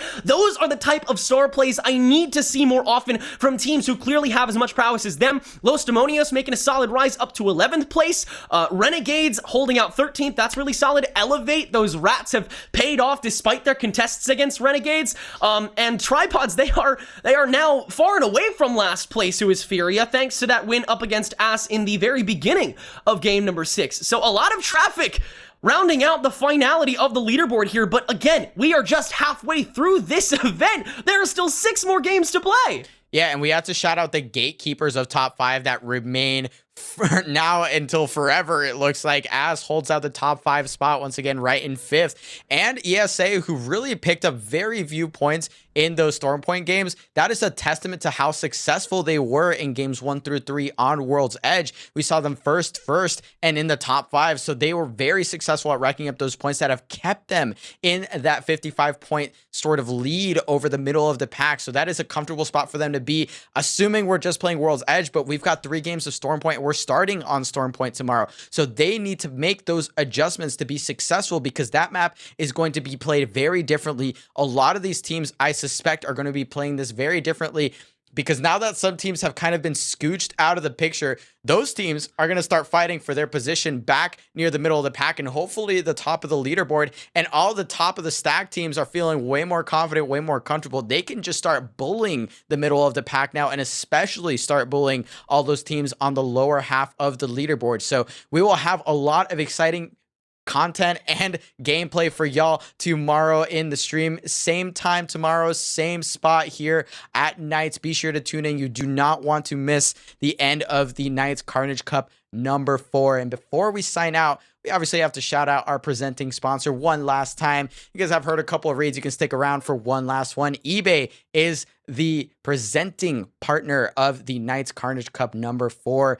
They have up to 50% off on so many fantastic items to up your game. Some of your favorite makers, including Microsoft, Razer, whatever you might need to step up your game equipment. They got it, and they've got it with free shipping. So be sure to visit pks.gg/eBay.